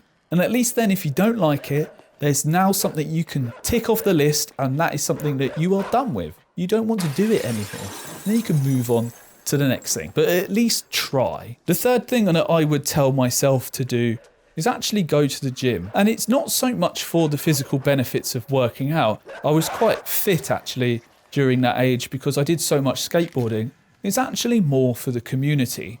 I've met so many cool people doing interesting things just by being at my local gym.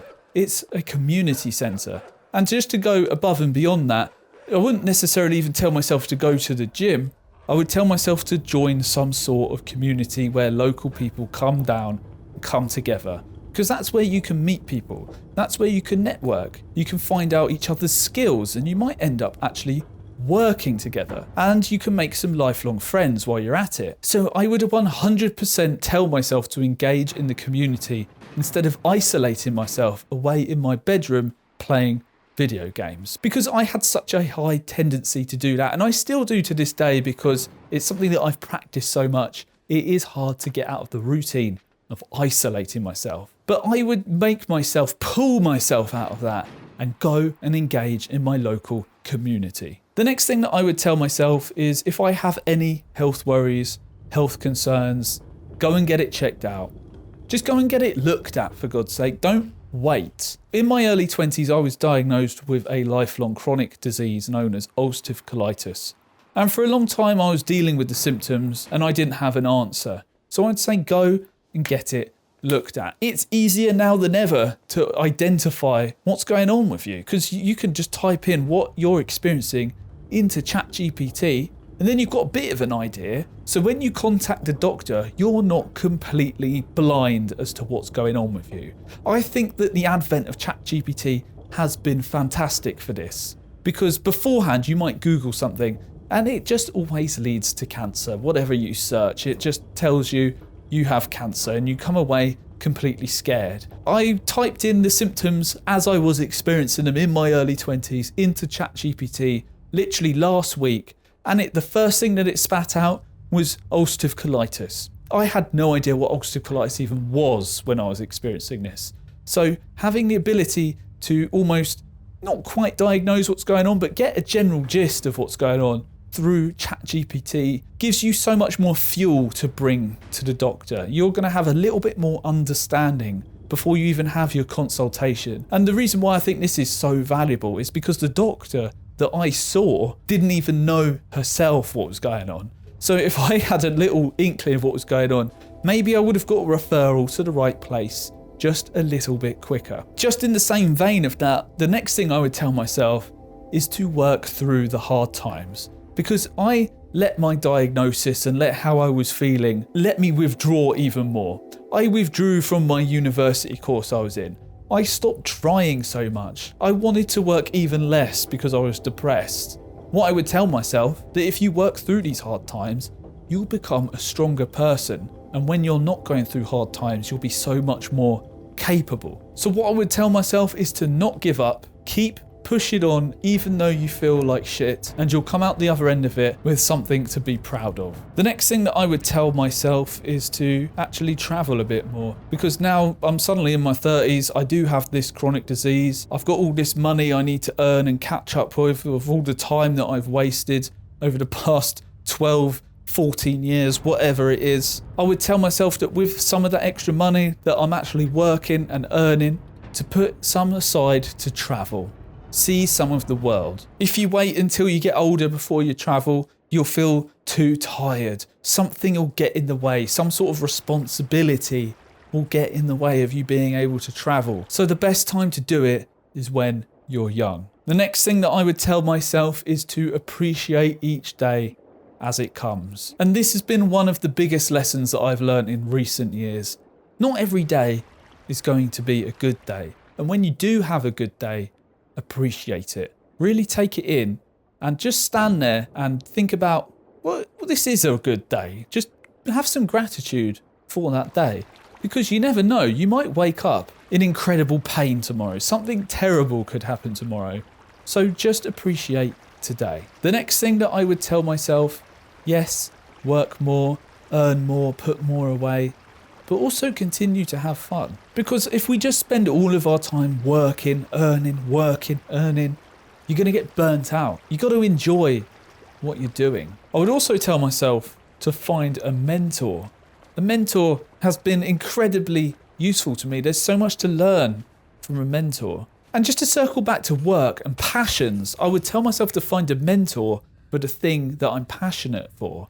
I've found a mentor in recent years, and this has been so incredibly helpful for identifying ways in which I was working that weren't very useful and doing things in better ways and just showing me ways in which I just could not even imagined of working, and just some inspiration as well.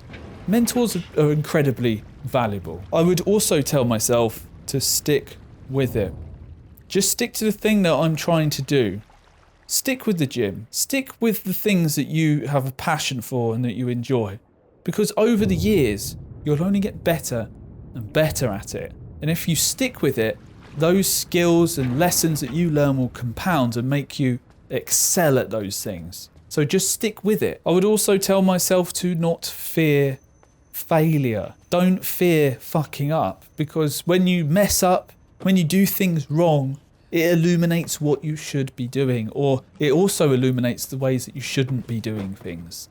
Messing up, fucking up, failing is useful. Don't discount this, and do mess up as much as possible, but make sure you're actually learning from these mistakes. Write down the ways in which you did fail. So that's almost your rule book. So when you go into doing it next time, don't do those things. And write down the things that do work. And the last thing I would like to tell myself is to give. Give the knowledge and experience that you learn to others. Give up your time to help someone in need. There's something really energizing in helping another person, illuminating the ways in which they're doing things wrong, becoming a mentor yourself. And those are the things that I can mainly think of that I would tell myself when I was 18 or my early 20s to try and change the position that I'm in now. Imagine walking into the bathroom, looking down and seeing blood. That sinking feeling in your stomach, the immediate thought, not this again. For years, that was my reality. Every time a wave of fear would hit me. Is this another flare? Will I end up in hospital again? Living with ulcerative colitis isn't just about the physical pain. It's about the constant anxiety, the lifestyle sacrifices, and the way that it shapes every decision that I make. After 11 years, I've learnt a lot. What works, what doesn't, and most importantly, how to keep going. It started with frequent trips to the bathroom. At first, I brushed it off, but then the blood appeared. I assumed it was something minor, hemorrhoids maybe, but it kept happening, 20 times a day. I finally went to the doctor, and instead of real answers, I was told to stop pushing so hard and given some codeine. It did nothing. The symptoms worsened. I convinced myself that I had bowel cancer. I remember drinking Jack Daniels alone, playing Metal Gear Solid 5, trying to numb the fear. It took multiple visits before I finally got referred to a specialist. And that's when they did it. An endoscopy. A camera up my arse. That's how I got diagnosed with ulcerative colitis. I was told it was highly treatable, but not curable. They gave me a drug called Pentasa, and for the next 7 years, I cycled in and out of flares. Constant relapses. But I didn't realise how much of my own habits were making things worse. During that time, I went through waves of denial and despair. Some days I would convince myself that it wasn't that bad, that I could still eat what I wanted, drink, and live as if nothing had happened. Other days, the reality hit me hard. I remember times when I was afraid to leave the house because I never knew when I'd need a toilet. I lost count of the times I had to plan my entire day around where the nearest bathroom was. I also felt isolated. Bar a couple of people, no one around me truly understood what I was going through. It's hard to explain to people that you have an illness that makes you sprint to the toilet multiple times a day, or that something as simple as a meal could send you into excruciating pain. There were times when I felt like I was just making excuses or being weak, but I wasn't. My body was waging a war against itself, and I didn't know how to fight back. And then there was the fear. It wasn't just about discomfort or inconvenience. I was genuinely scared. Scared of long-term damage. Scared of things getting worse. Scared of not making it. There were nights where I lay awake, convinced that my body was shutting down, that I'd bleed to death in my sleep. It's hard to put into words how much that kind of fear wears you down. One of the biggest costs of having a chronic disease is the impact it has on your social life. I've had to turn down going to social gatherings many times because my gut was hurting too much. There have been entire days that felt wasted because I physically couldn't get out of the bed due to intense pain. Some days I'll be forced to lie down in the middle of the day because the pain becomes unbearable. During a flare, going anywhere feels terrifying. You constantly calculate how far you are from the nearest toilet. Even when there is one, you just want the comfort of your own bathroom. The thought of being in public and having an emergency is enough to make you stay home, even if it means missing out on life. It's not just about inconvenience, it's about dignity, about the fear of not being in control of your own body. Before that, there's the sheer exhaustion. Fatigue is one of the most underrated symptoms of chronic illness. It's not just feeling a bit tired, it's feeling like your body is wading through cement, even after a full night's sleep. Some days I can go from being perfectly fine to completely drained in a matter of hours. And because I look healthy on the outside, people assume I'm fine when, in reality, I'm barely functioning. Then there's the fear of setbacks. Every time I feel slightly off, I wonder, is this the beginning of another flare? That anxiety has never truly left me. And when it does happen, it's like being dragged back to square one, no matter how well you've been doing. Even relationships can be affected. There have been times where I've had to cancel plans last minute or miss important events. And while people understand, you can't help but feel like you're letting them down. Making new friends was also difficult. How do you explain to someone new that your body doesn't function like theirs? That you might have to rush to the bathroom at any moment? Even now, I still have moments where I hesitate before making plans because I don't know if my body will cooperate that day. The biggest annoyance I have is unsolicited diet advice. In this world, there is no shortage of opinions on diet. And when you mention that you have IBD, there's always someone with an opinion on what you should be eating. I've tried a lot of diets, and if I wanted some advice, I would have asked, particularly from a professional or someone with real experience, not just a random person's opinion. When I was in hospital, all I wanted to do was connect with others. I felt a huge impulse to talk and share with as many people as possible. Connecting with others is what helped me get through this experience. The worst moment during those 9 days was when I was taken off the steroid medication. In the world of corticosteroids, you are never supposed to just stop taking them. I was taking an IV version of the medication, and the consultant wished to transition me from that to an oral version. They decided to stop my day's meds after I only had a quarter of my usual dose. This led me to having the strongest, most visceral night terrors that I have ever had. When I finally was awoken by a healthcare assistant, I thanked him for waking me, because that visceral nightmare was a place I never wanted to see again. Overall, my time in hospital was marked by my impulse to connect with others. Even though my IBD is currently well treated, my future still feels uncertain. I have the looming fear that my medications may be damaging me long term. I know that being on immunosuppressants increases my risk for other serious conditions, and that thought is always in the back of my mind. I don't know how to relax anymore. Even when I try, I feel like I should be doing something, anything.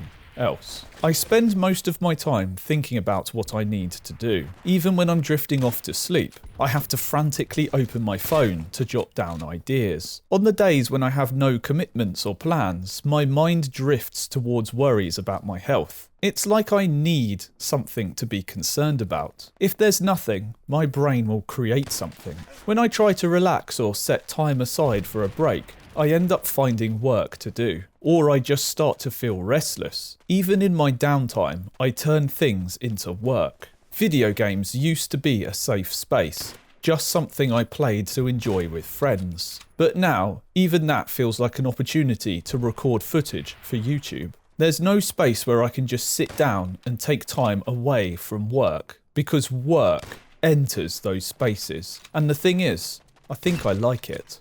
When I take a day to play video games in the name of relaxing, by the end of the day I feel guilty about all the things that I could have done. I could have written a new script. I could have worked on something. I could have made progress towards a goal. That feeling keeps me cutting my relaxing time short because I value progression over rest.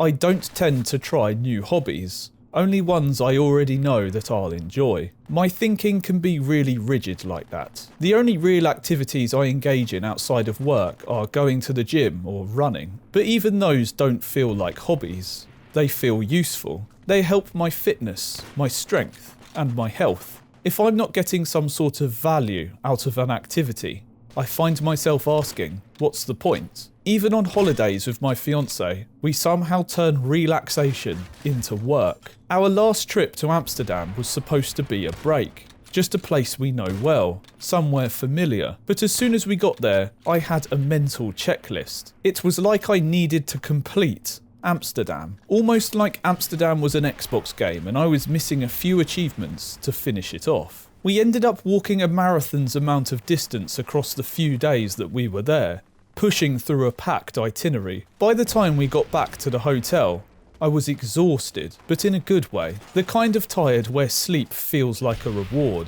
I genuinely enjoyed that trip, and it was so much work.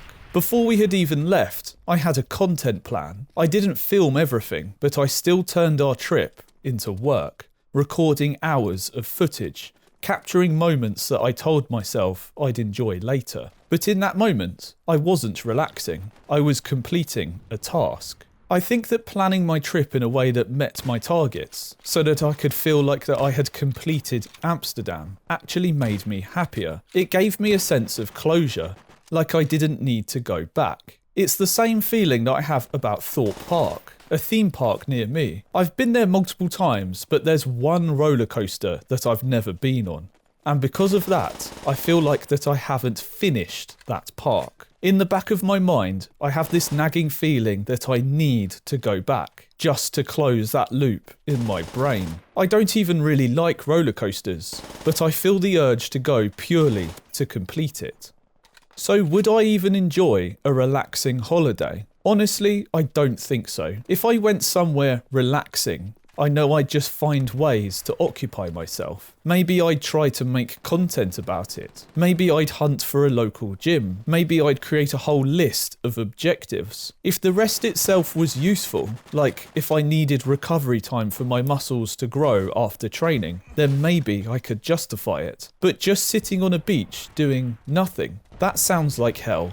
I think I structure my day to direct my energy. If I don't give myself something productive to focus on, I will end up hyper-focusing, but on something meaningless. I could end up grinding on World of Warcraft, leveling new characters for no reason. That's what tends to happen when I do nothing. I've tried sitting there in silence before, just doing nothing. And all that had happened was I started coming up with more ideas, more tasks, more things to do. I can't just sit still. Structure actually brings me peace. It removes the burden of decision making. I don't have to think about what to do.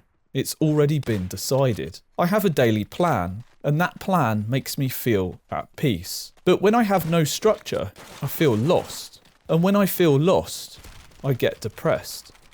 I have always craved a sense of direction, even when I didn't know it. Structure gives me purpose. It gives me happiness. In the past, my hyper-focus was entirely on gaming. Counter-Strike was one of those games that had consumed me. I spent all my time practicing aim, watching guides, learning smoke grenade placements, memorising sight pushes. That was my world. But then my focus shifted from gaming to YouTube. While I had always created videos for YouTube, it was in the background. I still have many unlisted videos from this time of me playing Counter-Strike, but shifting my focus from gaming at the forefront to YouTube gave me something real to work towards. With games, you grind and level up, but the second that you stop playing, all that progress means nothing. And that feeling of meaninglessness, that used to crush me. I still struggle with those feelings, but now they manifest in other ways. Every moment of the day, I'm thinking about YouTube, or my fitness, or my health. I go to the gym, and sometimes I don't even know why. Why do I even train? I'm not preparing for a competition. I'm not training for an event.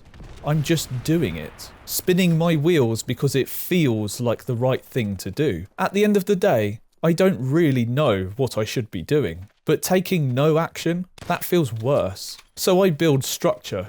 I create direction, even if deep down, I know it's all just a facade.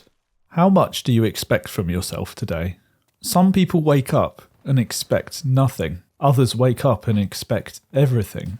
I always expect way too much. I was out walking trying to clear my head, but my mind was far from clear. It felt heavy with the weight of all the tasks that I'd set myself for that day. No one had even asked me to do these tasks. There was no boss, no deadline. It was all me. I set myself an impossible standard and punished myself for not finishing my list. Whether you're the type of person who avoids expectations entirely, or the type of person who drowns in it, I think there's something for both of us to learn from here. Because the weight on my mind wasn't the large list of tasks that I had set myself for that day, it was the expectations behind it. For me, these expectations are always internal. No one's looking over my shoulder checking if I'm still working, shouting at me to hurry up. It's just myself saying these things, expecting myself to somehow always do better, to hit some imaginary mark that I've created without even noticing. That's probably why I've always been drawn to stuff like skateboarding, activities where it's just me versus me. No teammates, no scoreboard, no coach screaming from the sidelines.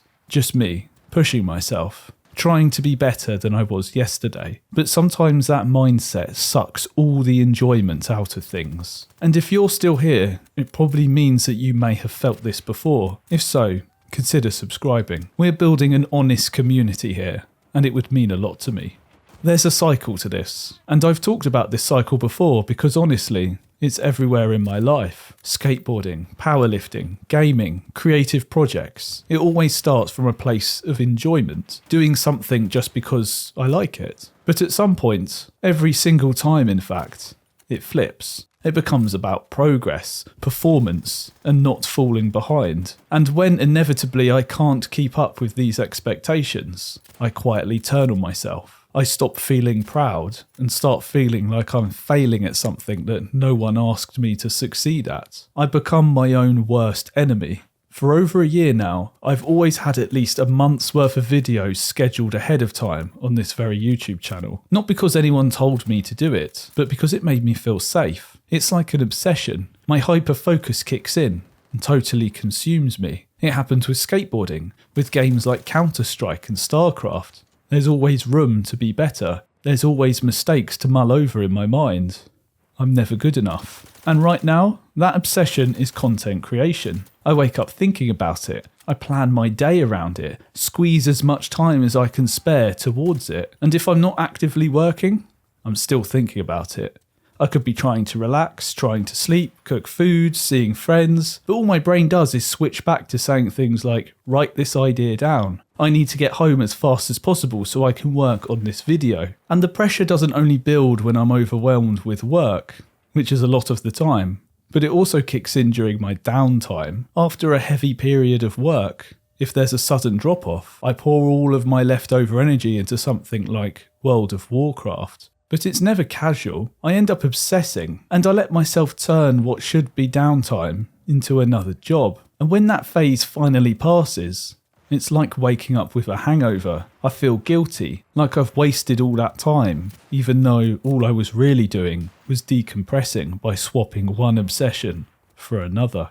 Most mornings, I like to go with a walk with my wife to escape the house for a bit. It's supposed to be a break, a reset from thinking entirely about work, but it never lasts for long. I can't switch off. We'll be walking and I'll be trapped inside of my own head, thinking about all of the unfinished scripts I've still got to work on, the edits that I need to do, plans that I have for the rest of that day. Joe might reach for my hand or share a funny story from work, but I'm barely there. It's not because I don't care, because I do, but my brain feels overloaded, like a browser with 100 tabs open, and I'm desperately trying to plan to close them.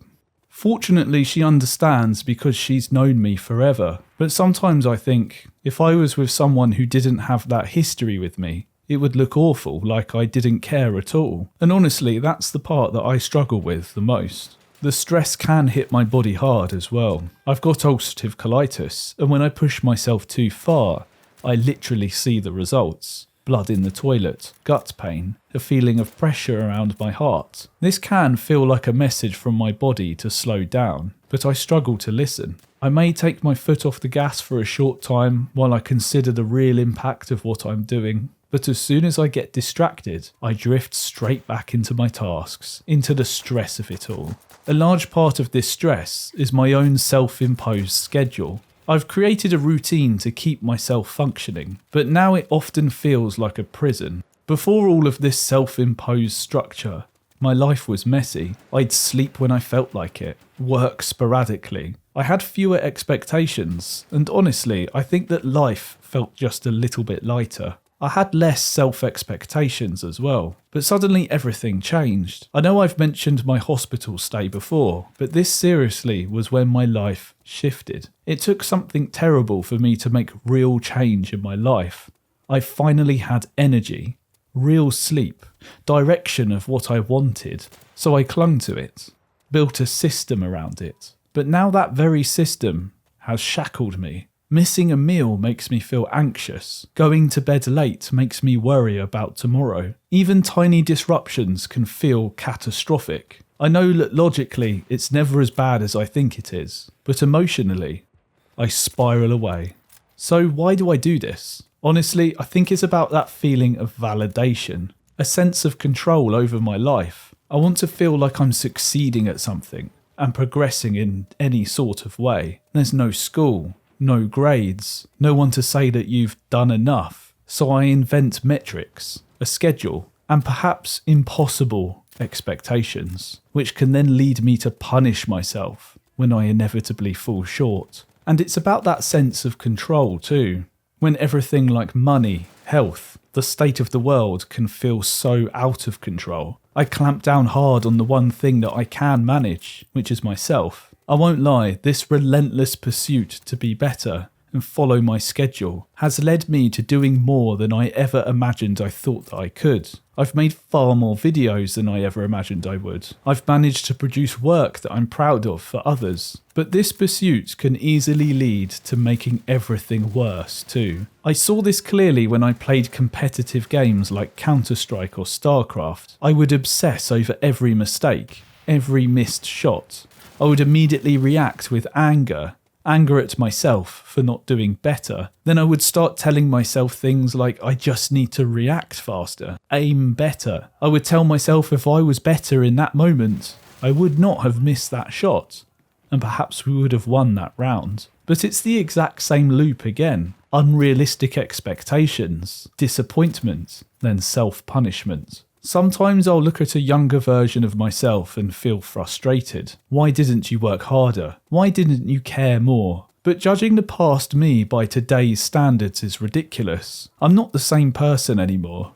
And I wouldn't be who I am today without the Jake of yesterday. I heard this quote recently, and I think it might have been from a YouTube video. But if you wouldn't accept this level of work from an employee, why would you accept it from yourself? In other words, if you find yourself slacking when striving to work towards something, perhaps your own business, would you find yourself annoyed if someone that you had employed was producing the same level of work? Would you want them to do more? While this can be motivation in itself to kickstart some work, what if the opposite was also true? What if I'm demanding more from myself than I'd ever ask from anyone else? Would I yell at a friend for working late, skipping a workout, or eating a dinner 30 minutes late? Obviously not. Yet I do it to myself every single day. So how do I break this cycle? Honestly, the only thing that I find really helps is space, downtime, getting away physically from your usual work environment. Writing also helps too. Once it's out of my head onto paper, it stops swirling around so much in my head. Sometimes though, I just have to get stuff done to quiet the noise. But that can be a trap in itself, as there's always something else to do. I'm not pretending to have figured this out. I want to be ambitious, to improve, to grow. And the Jake of yesterday would be shocked at the commitment and dedication I try to give to my work. But along the way, those goals got wrapped up in feelings of guilt and shame. So maybe I shouldn't be asking myself, how much do you expect from yourself today? Maybe I should be asking, am I just being an arsehole to myself at this point? Throughout my life, there have been numerous times where I felt like I was just too late.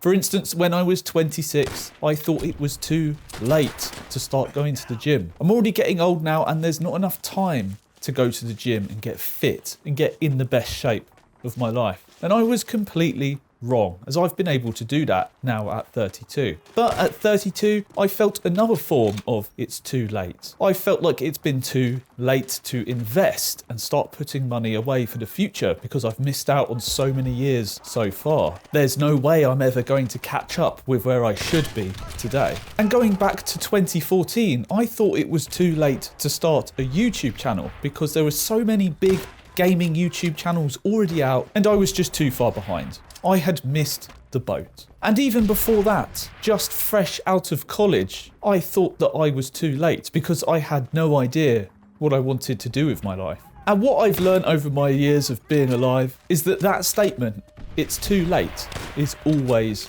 wrong. It's never too late to start changing. It's never too late to start doing that thing that you wanted to do. The only time that it is truly too late is when you're gone. There's never a better time to start working on your health and fitness than today. There's never a better time to start putting away money than today. There's never a better time to start doing YouTube than today. The list could go on. There's never a better time to learn a new instrument. Whatever it is, the best time to start is today. Resigning yourself to that feeling of it being too late is just giving up, and it promotes inaction, not doing anything, not progressing. It promotes stagnating. It's just reinforcing to yourself that it is too late. Because if you believe it's too late, you won't do anything. And I can go over the examples where I have been wrong in telling myself it is too late right now. For instance, just talking about investing and putting money away for the future. Yes, I've only just started doing this at 32. And yes, I may have missed out already on years of compound interest that could have worked in my favour. But if I resign to it's too late and I decide not to put money away now, I won't benefit from that compound interest going forward. And while the upside may not be as great as it could have been if I started at an earlier age, the upside is still much better than not doing it at all. The same has gone for my fitness journey. At 26, I stepped into the gym for the first time, and I really did feel like I was an old man walking into this game. But little did I know that that was really just the first step into my lifelong fitness journey, and that it would have such a huge beneficial impact on my life. And now I can safely say at the age of 32, in the best shape of my life, that I was not too late. And what about that moment in 2014 when I thought it was too late to start a YouTube channel? Well, I couldn't be more wrong. Although my growth on my own channel has been quite slow, and yes, my channel would have been bigger if I stuck with it 10 years ago, just like investing. And in just the same way as investing, if I don't start working towards making that YouTube channel today or putting that money away for the future, then it's just never going to happen. And there's also one thing that you need to remember when it comes to feeling like it's too late. There's always someone who is younger than you coming into the game for the first time. Are they too late? Have they missed out on all the opportunities? Of course not.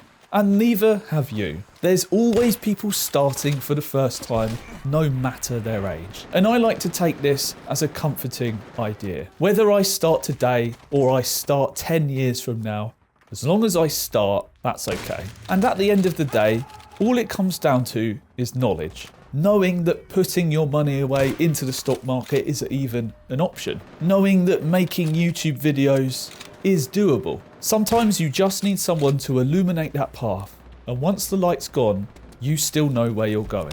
I'd also like to emphasize to not put too much pressure on yourself. You may have only just started doing these things for the first time, whatever it is, getting into shape, investing money, learning an instrument, uploading videos. And progress always seems very slow in the beginning.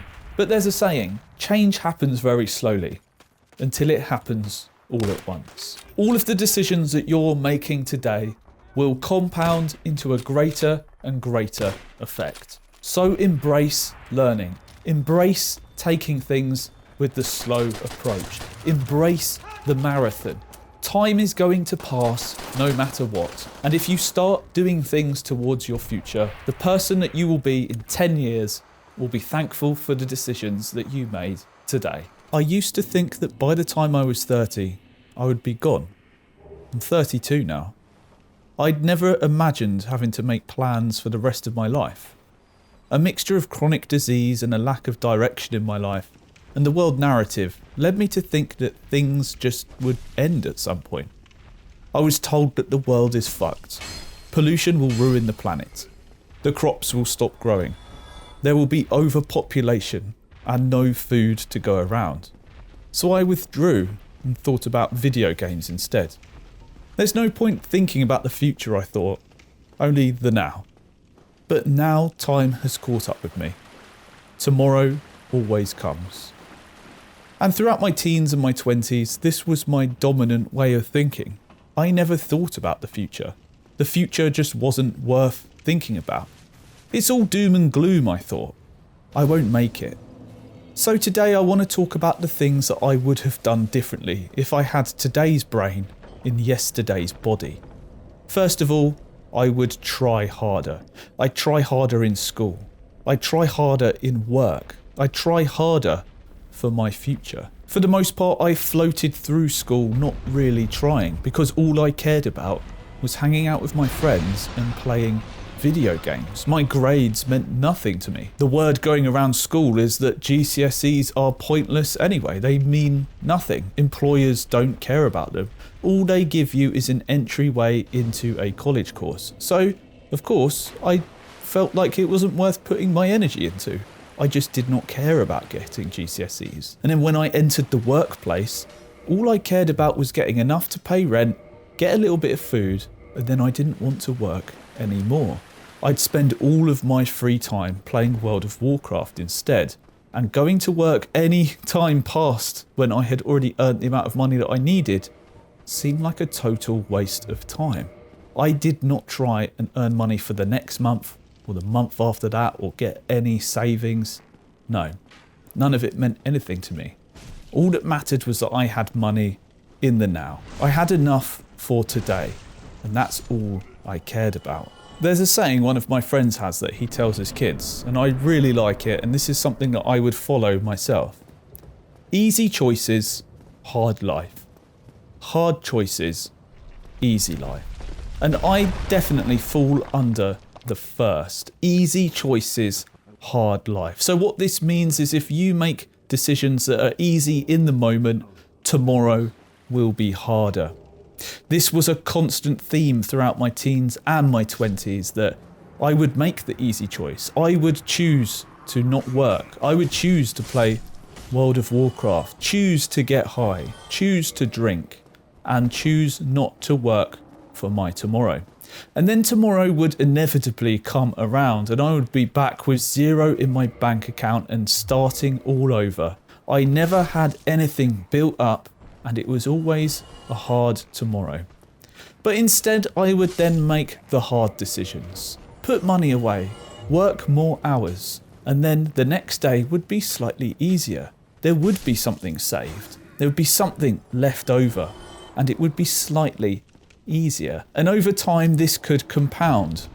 As I make more harder choices as time goes on, more of an easy life presents itself as a possibility. I'd also tell myself that the way that you feel right now won't last forever. Entering my 20s was bookmarked by a diagnosis of a lifelong chronic disease, ulcerative colitis. This was already compounded by my already warped way of thinking back to my early teens, even my going back to when I was 10 or 11. I just had this sense of sadness around me. I couldn't really understand why, but I felt like the future was just worrying to think about. The concept of the future would always just worry me. I was just sad. It felt like I didn't want to do anything. And video games were the only way that I could really feel comfortable and happy. And then when I was diagnosed with ulcerative colitis, it really felt like the future was gone. I thought that I was dying before I got my diagnosis. I was bleeding every day. I was just surrounded with pain. I couldn't do anything. 20 times plus having to run to the toilet. And the one time I did do a job, at the time I was making videos. Funnily enough, my first video job was with the British Society of Immunology. And they just happened to be specialists talking about the very disease that I did not know that I had. And in between interviews that I filmed, I had to run to the bathroom to bleed. And then I'd come back and do the rest of the interview. And once that interview had done, I'd have to go back to the bathroom. But like I just said, I would tell myself that the way you feel right now won't last forever. I resorted to drinking to mask it, playing more video games, making the easy choices. But you see, ulcerative colitis is very treatable, touch wood.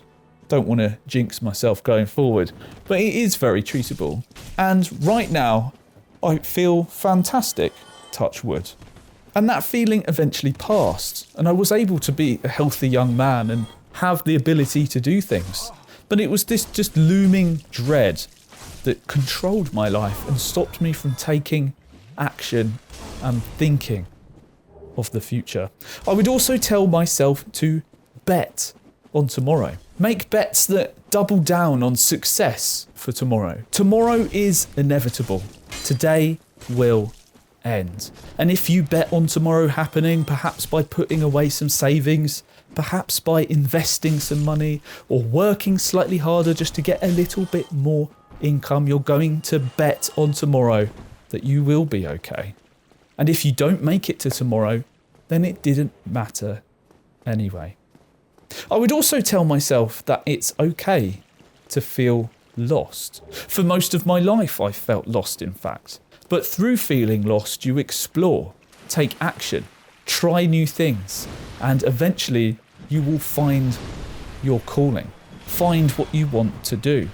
It's okay to feel lost. In fact, I think it's normal to feel lost, especially in a world with not much direction and where you have to make your own direction. It's inevitable that you'll feel lost because you don't know what you want yet. So the only way to find out is by doing things. But by making the easy choice to play video games, I never discovered what my calling was. I was stuck in a state of limbo, stuck feeling lost. To follow on from that, I would tell myself to make plans. Make plans for the future. And this is something I still struggle with today because I've got such a background of suppressing this feeling. But make plans, make goals, because goals give you a direction. And if you find out that that goal wasn't worth going for in the end, or you didn't like it, then it's okay to switch. And I'd also tell myself not to regret. And I'd like to tell that to myself today. I might get caught in the trap of looking back at the time that I spent during my teens, my early 20s, going into my 30s, feeling lost, feeling directionless, not thinking about the future, and regretting it. And this is not the right approach. It's not right to regret the decisions that you made. I enjoyed a lot of those decisions. I made those decisions to retreat from the world that I was living in. And I had a great time. I really enjoyed playing games. I enjoyed hanging out with my friends. I enjoyed getting high. I enjoyed drinking alcohol. Those were good times. And I shouldn't dismiss that. They made me who I am today. They made me realise that I don't want to do that anymore. And it's sort of just a natural path of the course. When you're a young person, you want to have a good time. And I did that. So I should not regret that. I would make different decisions now going back, but I shouldn't regret the decisions that I have made. And so the only thing I can really say to you is to just learn from the decisions you've made and change your decisions going forward based on what you've learned. If you don't learn from your mistakes, you're doomed to repeat them. But if you do learn from them, you can make the hard choices and get an easier life. I used to be the kind of person that would stay up late and wake up late. Oftentimes I would find myself still awake playing video games up until the sun rising, and I thought, oh no, it really should be time for me to go to sleep. But these days, probably for about the past 3 years, I became a morning person, and it's only been a really small portion of my life that I have actually been a real true morning person. It was before all of this when I was not a morning person, I was more of a nocturnal person. I was scared of doing things in the morning. I was actually having anxiety over the planning anything early in the morning because I thought, I'm scared I'm not going to get enough sleep. I'm going to feel really tired, and I had a lot of anxiety around that. I still carry some of that anxiety today. If I think about planning something in the morning, I get worried about it. And it's funny because I usually wake up between 5 and 6 a.m. And if I plan something for 9 a.m, I've already been up for upwards of 3 hours by that point. So it's really not a problem. However, because I've spent most of my life with a bad sleeping pattern, I still get worried about it to this day. Still get that anxiety about it. And I'll be thinking, oh, I've got to get up at 9 a.m. and I'll lie in bed. And what used to happen to me all the time is I get this sort of pang of fear, and an anxiety would fill me while I was lying in bed and be like, oh my God, I have to get up in the morning. It's just funny because now it's not a problem. And over time, the longer and longer that I've been a morning person, the easier this has become. And there's been a long list of benefits for me becoming a morning person. And I wanted to talk about this because I never thought that I would ever be a morning person, ever. I thought I was just one of those people that were wired to work and live late. Like I used to do shifts at the care home when I was younger, and I used to enjoy doing the shifts that ended at midnight because it worked for me back then. That was my, I thought, circadian rhythm. I guess it was at the time. But now that I'm a morning person, I couldn't imagine anything worse. I like to be in bed on time. Maybe it's just an age thing. You know, I'm in my 30s now. When I was in my 20s or my late teens, maybe I just was the kind of person that would be up late. But anyway, I love being a morning person, and I just want to talk about some of the benefits that I found becoming a morning person as a late bloomer to the morning. I do remember the first time that I was at home. So basically I was at hospital and I've got diagnosed with an inflammatory bowel disease. It put me in hospital because it flared up so bad, and I was given these medications by the nurse every day at 6 a.m. So that put me in the routine of being a morning person. Then I got out the hospital and I carried on waking up at 6 a.m. Still do to this day, years later. And I remember going out for a walk and seeing the morning sun, the sunrise. And I thought, wow, I've never really even looked at the sunrise before. And then suddenly it was a daily occurrence for me. I could go outside and see the sunrise. Now this was a novelty It did eventually wear off, I don't find it as fascinating anymore. I see the sun rise and set every day now. It's funny to say that because the sun rising was a surprise to me before, and I'd have to go to bed. And it signified, it's bedtime, mate, you got to go to sleep. But now, I've already been up a couple of hours and the sun starts to come up. Anyway, it's just nice to be able to see that after years of feeling that I was a nocturnal person. Another thing is the quiet and solitude of the morning. That's something that I actually have grown to really appreciate and love. It's that alone time that I have. I have time to have breakfast and wake up, and then I still have hours to work on whatever I want. And it tends to be I will make videos for YouTube in that time, or work on whatever sort of personal self-employed work that I have. I've got that quiet time in the morning to do it, and I can set myself up with plans and to-do lists, and I can do those in the morning. Another thing is it gives me lots of time to actually prepare meals that are healthy for me. I can double down on having a better diet because I've got so much time. I can prepare, I can get all the vegetables out, I can roast meats, I can roast potatoes, I can make myself healthy meals, I can package it up to take with me to work.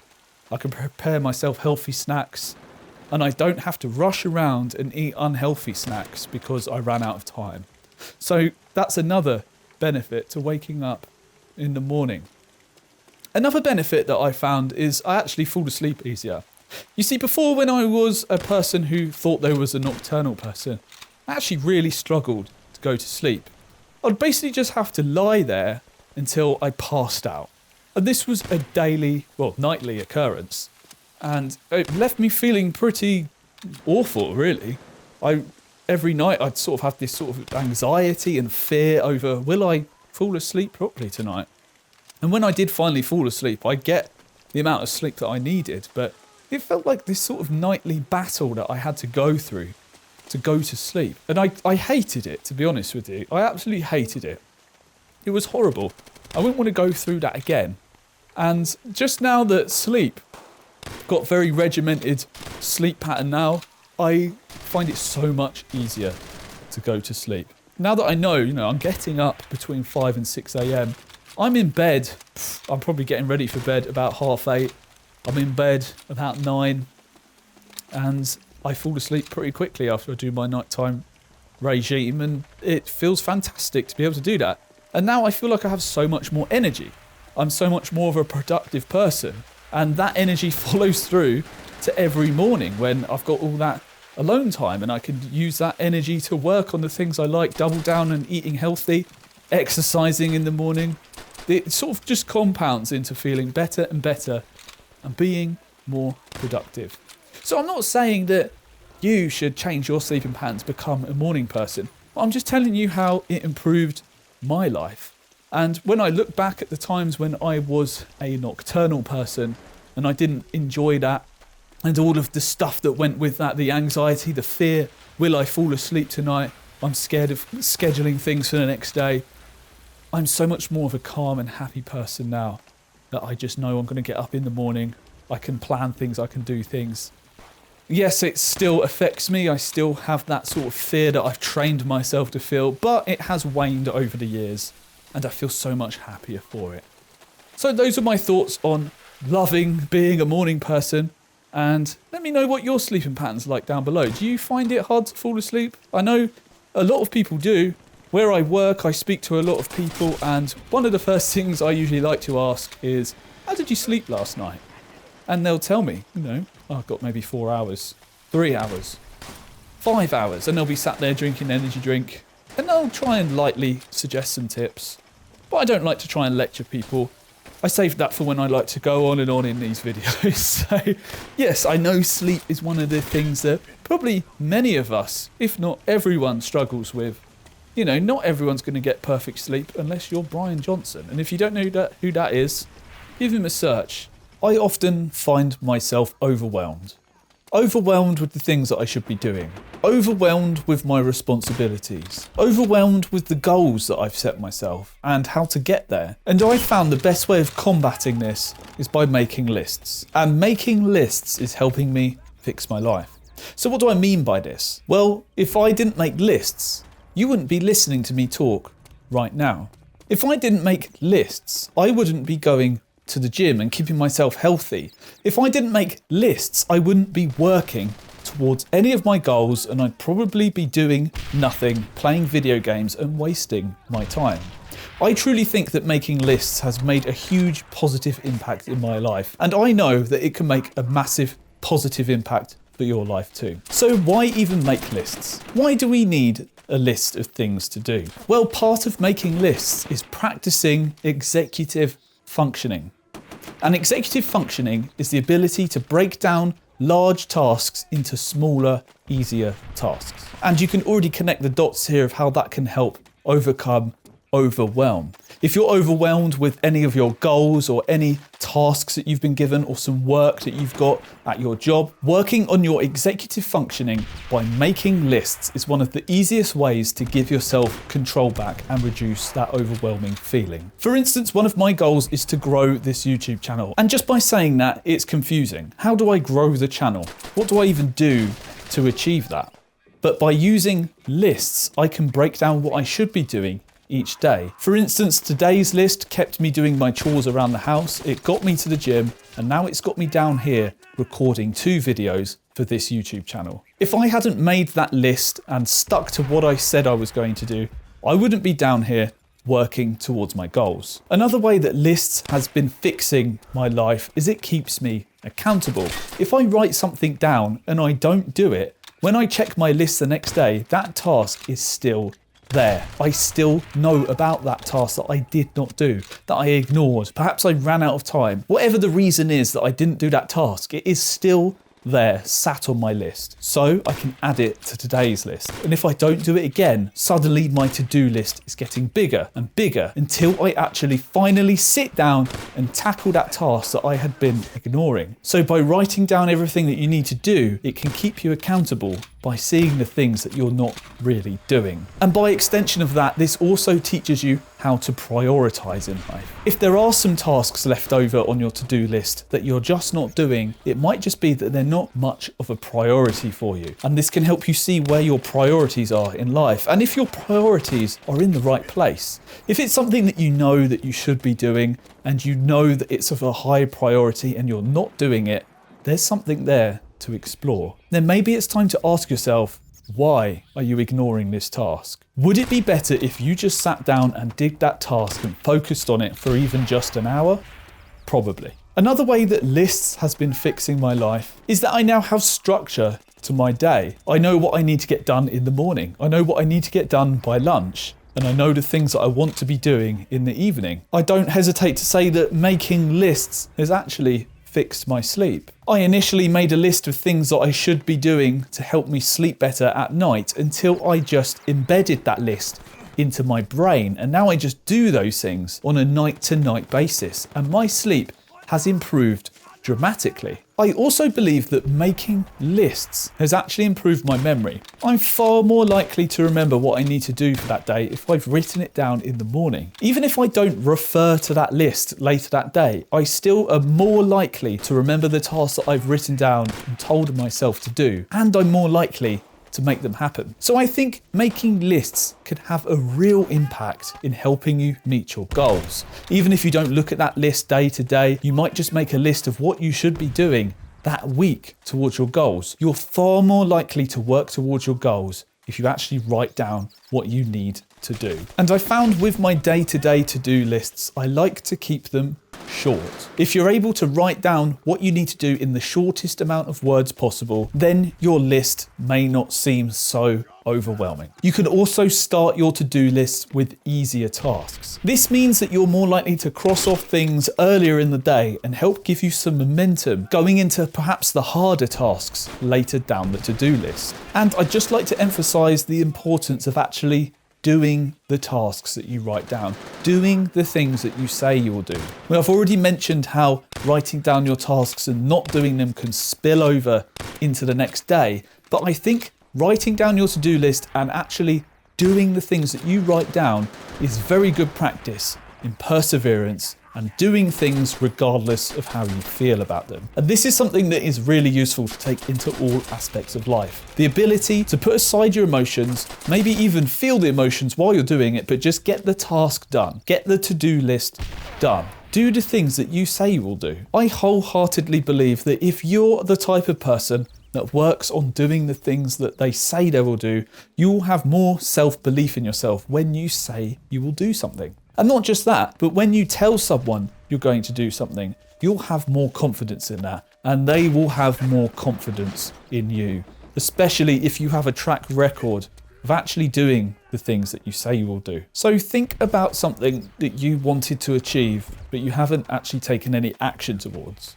Think about a grand goal that you'd like to have, and start writing a to-do list and practice that executive functioning ability that's going to allow you to break down that goal into smaller goals. I work with primarily late teens and early 20-year-olds, and there are some common problems that I see. Today in this video, I wanted to talk about some of those common problems and relate to them with my experiences when I was that age. So the first big problem that I see is students not sleeping. They may have stayed up all night playing video games or stayed up all night worrying about something, and when they come into class, they may have their head down on the desk and be far too tired to engage. And this was something that I personally did myself too when I was that age. I would be up most of the night playing World of Warcraft, and then when it came to the morning, I probably would have had only about 2 hours sleep, and I'd walk all the way to school as slow as possible, walking at a snail's pace, finally get to school, and during some of those classes I just had to put my head down on the desk and try my best not to fall asleep. So this is why I feel like I can't just tell those people, oh, just get a routine, oh, just go to bed earlier, because I would not have done that myself. And that's because those late night gaming sessions were just so important to me. That's all I wanted to do. I had no passions to do anything else. I just wanted to play that game late into the night. So I can totally understand why there are students who are doing that today. There's probably many people out there who are doing that today, and it's definitely something that I've done myself. But I can only speak from my own experiences of what's helped me, and the only thing that got me out of that was actually just living by a schedule, going to bed and waking up at the same time every day. And that's the only thing that has cured my problems with sleep. I can't really say that word cure. I still do get problems with my sleep, but it definitely helps. Now, when it comes to worry, this is also something that I have struggled with many times throughout my life. And really all I can say is what's helped me is either talking about it or writing it down, or maybe writing on your notes on your phone. And that's why whenever I see a student who looks very tired, I'll ask them if they're okay. I'll ask them how did they sleep. If they tell me they didn't sleep very well, I'll ask them, what happened? Were you worrying about something? Were you playing video games? And usually they'll tell me the truth. Yeah, I was playing video games. Or some people do tell me they were stressed about something. And we can talk about that or try and come up with some sort of solution for their stress. And if I can't, then I'll just let them know that I'm here and I can talk with them if they feel like they want to have a chat with me. So the next one is people feeling like that the classes they're attending are pointless. And this is something that I have also been guilty of. Some classes do just feel pointless because you have no interest in that class whatsoever. And then perhaps the educational place where you are force you to attend these classes. For me, I felt like a lot of the classes in secondary school around GCSEs were pointless because the word on the street was, no one cares about GCSEs. Once you get some and you're able to get into college, no one cares. Employers don't look at GCSEs. And that was the impression that I had about GCSEs when I was younger. These are the exams that you do at the end of secondary school. So this would be high school for you Americans out there. And because I've been through this myself, I can totally understand those students who tell me, I don't care about this class. I'm not even going to turn up to this class because I think it's pointless. And the only thing I can really say is doing these classes, they might help you. They might help you realize what you don't want to do. Like, you already know you don't want to do this. So that's actually really good. We know what you don't want to do. That's a positive in itself. You've learned something about yourself. But I do think there is value in trying with these classes, even though I'm completely going against what my behavior that I did when I was in school, I would tell myself if I could go back, not everything is as pointless as it feels in the moment. Sometimes you do remember those small things, those small random things later in life. But I can say a lot of the things did just feel really pointless. A lot of the maths stuff that I've learned can I really say I've learnt it when I've forgotten most of it? What I learnt to do in science class is I learnt how to do the Rubik's Cube, and I would copy my friend's work afterwards. And DT, I did not do very well in DT. History class, I did do well because I actually found it interesting. So the real lesson that I could say to these students when they're telling me that this class is pointless is well done for learning something about yourself. You've discovered that you don't like this subject, and perhaps it's something that could be returned to in the future through a different lens, or perhaps it's just the way that the teacher is presenting it. Sometimes students just don't like the teacher, and that could be the problem itself. Sometimes it does, teaching is a very hard job, but sometimes it just takes a certain person to make something interesting. And I think a lot of the problems when it comes to feeling like these classes are pointless is, like I said, we're forced to attend these classes and it may not be aligned with your interests. So if you feel like you're being forced into doing something that you don't want to do, it's not a surprise when you don't engage. So the next big thing that I see is anxiety. And this could be anxiety with other people around the educational setting. This could be anxiety in going outside. This could be anxiety in any sort of new experience that you haven't done before. And this is something I've experienced myself also many times. It still comes into play very frequently for me today. So the only thing that I can suggest is coming up with strategies to help you manage your anxiety. So for myself, that would be preparing. If I'm worried about having to go somewhere or having to do something, having to turn up on time to something, I would plan it all out. I would make sure that I know when I'm going to get on, say, the train. I know when the train's going to be there. I know what time I need to get to the train station. I know what time that train is leaving the station so I can be there, ready. I know what time that train's going to arrive at the next station, the station I want to get to. I know how long it's going to take me to walk from the station to the location that I'm trying to go to. So in essence, what I'm trying to say is I like to schedule those things, plan them all out, so I know exactly what I'm going to do. But to follow up from that, not everything goes to plan. So sometimes you have to plan to fail. Plan for things to go wrong. And this is just my approach when it comes to these sort of things, when it comes to anxiety. I like to plan things. It makes me feel like I'm gaining some sort of control over the situation. And if it's not the type of thing that you can really plan for, I think just talking about it is probably one of the best things that you could do. So when I see students that want some support, they seem quite anxious, I will ask them how they're doing, what's on their mind, talk it out.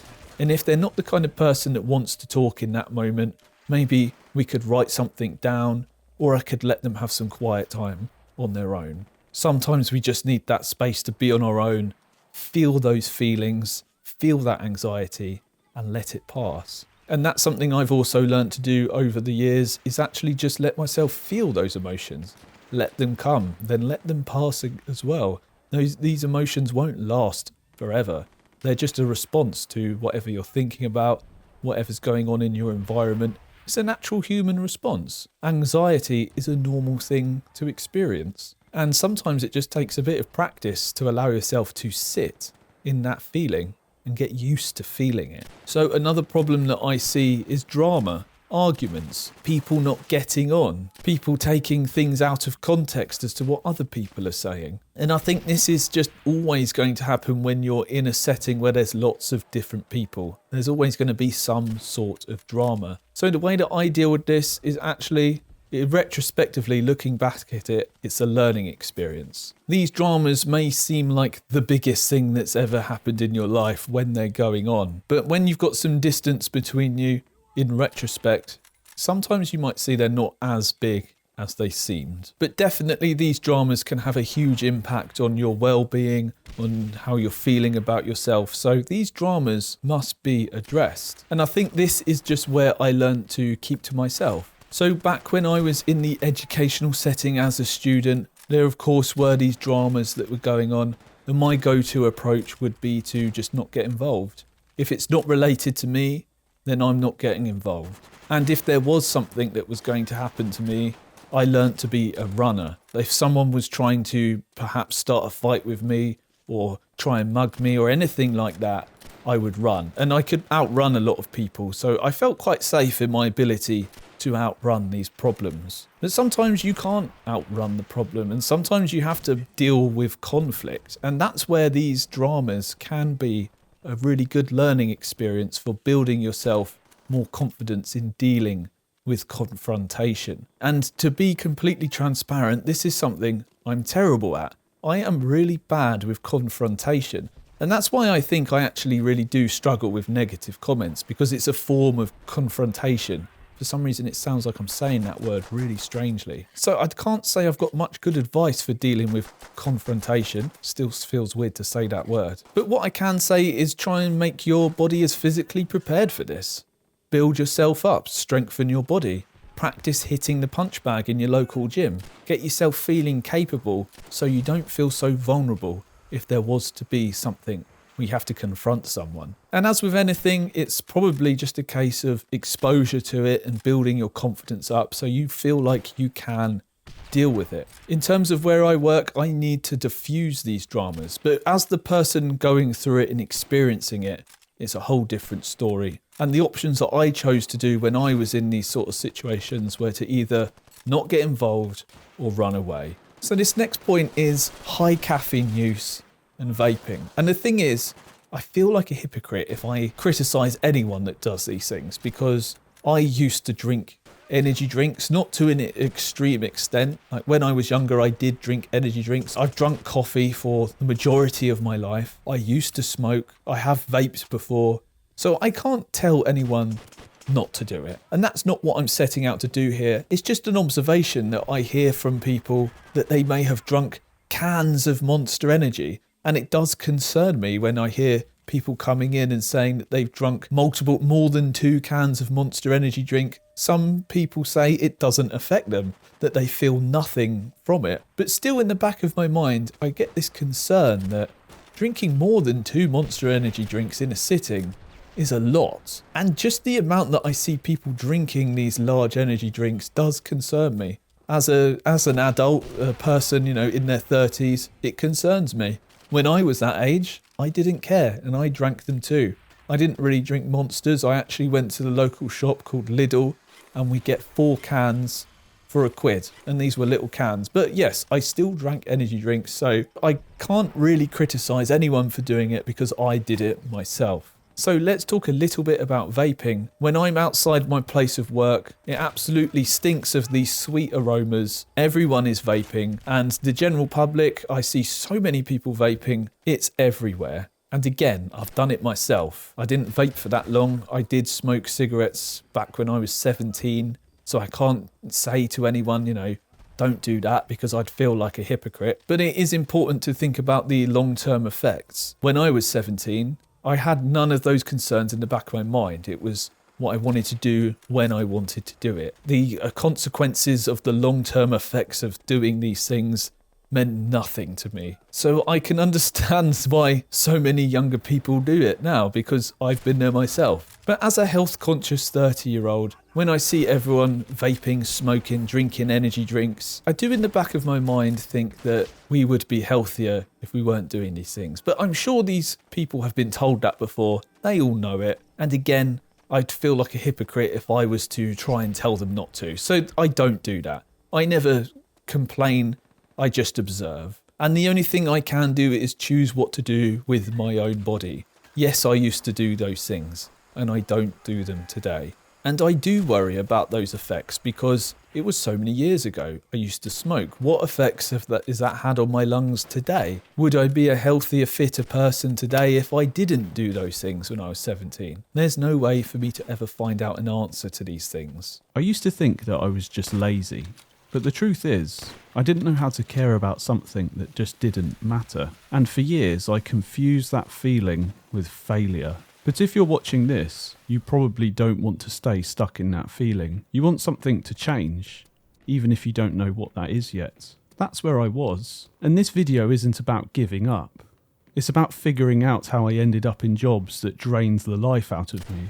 and what actually helped me start clawing my way out. I remember working as a cleaner. The shifts always started early enough that I never slept well. I was always anxious about waking up on time. That constant worry wore me down more than the work itself. The job was repetitive, wiping down dirty skirting boards, cleaning old handrails, and hoovering stinky carpets in the same common areas week after week. I'd get done for the day only to know that I'd be doing the exact same thing again very soon. There was never any real sense of completion, no satisfying endpoint. The person I worked for had this constant, almost relentless drive to always be cleaning, like it was a passion of his. I didn't share that passion. In fact, the more enthusiastic that he was, the more it seemed to drain me. His energy made me feel negative, worn down, and question why I was even there in the first place. I remember many nights I would be lying in bed, unable to relax, and all my mind would be doing is running in circles about whether I'd wake up on time,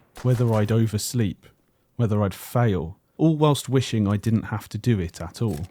It wasn't just the physical effort, it was knowing the hours ahead of me were already claimed by a job that felt completely pointless. And the longer I stayed there, the more it wore me down. Most normal jobs felt like this to me, doing the same tasks over and over. It doesn't really matter how much energy I bring to the work, it feels like nothing changes. You could swap yourself out with another person, or even a machine, and the results would be the same. There's no sense that what you're doing really matters beyond hitting a quota or getting through the day. It's no wonder so many of us dread going into work, because deep down, we don't just want to be productive, we want our work to mean something to us, to feel like it actually matters. But when every task feels like endless busy work, when no one seems to care if you do a good job or not, how could it? I've worked a variety of jobs, but the real part that felt meaningless was not wanting to be there in the first place. I was only there to get the money that I needed, and it just started to feel like the money wasn't worth it. The pain wasn't worth the price. The funny thing is, I'd get home from a job that felt like a pointless grind, and then log into World of Warcraft and grind some more. I killed the same mobs, run the same dungeons, farmed the same drops. One grind made me feel trapped, the other one made me feel like I was actually progressing at something. And I think that's what games gave me, a grind that I chose, and an escape to a world where my effort felt like it actually led to something.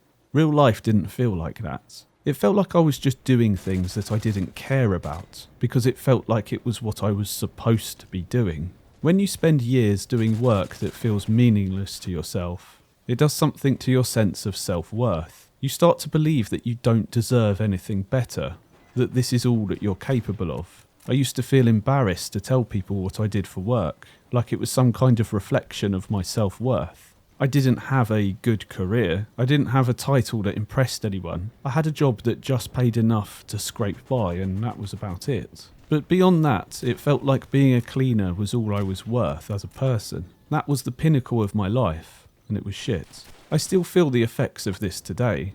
When I do freelance work, I usually undervalue myself, feeling as though my time isn't worth what other people charge. Something inside of me tells me that I'm just not good enough. It made me question myself constantly. Why couldn't I find something better? Why did it feel like everyone else had direction while I was stuck in this loop? The truth is, I wasn't lazy. I was just lacking direction. I was trapped in a system that made it almost impossible to care, and my own mind was keeping me there. Because meaningless work doesn't just waste your time, it chips away at who you are. When your job drains you like that, it feels like the only thing left is to escape. You start living for the distractions, anything that makes the day feel bearable. For me, it was mostly gaming, with some smoking and drinking to fill in the gaps. Anything that helped take my mind off how empty my life really felt. But those distractions never solved the problem. It was just a momentary fix, a way to feel like I had some sense of control.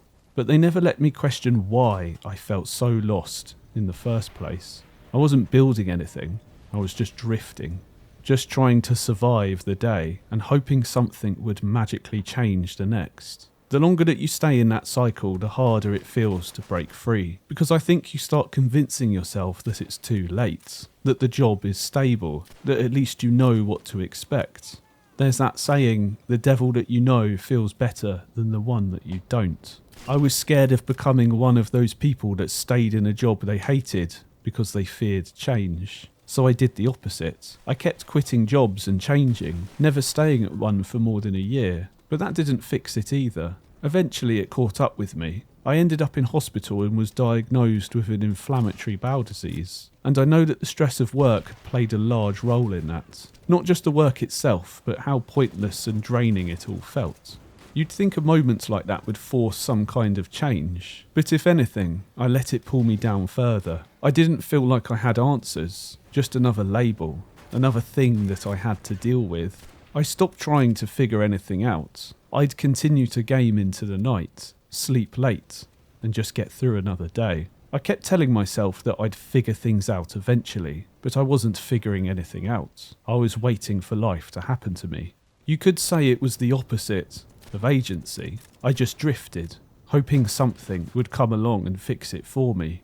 I just couldn't keep living like that. I didn't have all the answers. Well, I still don't. But I stopped accepting the lie that work had to feel meaningless. It's taken many years to get an idea of what I want in life, to find some sense of purpose. But I never would have found it if I didn't try. If I could talk to my younger self, the one waking up dreading another day, thinking that there was no way out, I'd say don't wait. Don't spend years convincing yourself that it'll get better without taking any steps. Don't let meaningless work define your self-worth. And don't numb yourself so much that you forget there's more out there.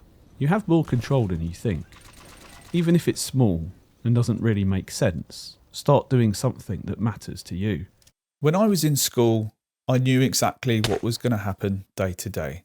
I had my timetable. I knew what classes were coming up. I knew what teachers I was going to see.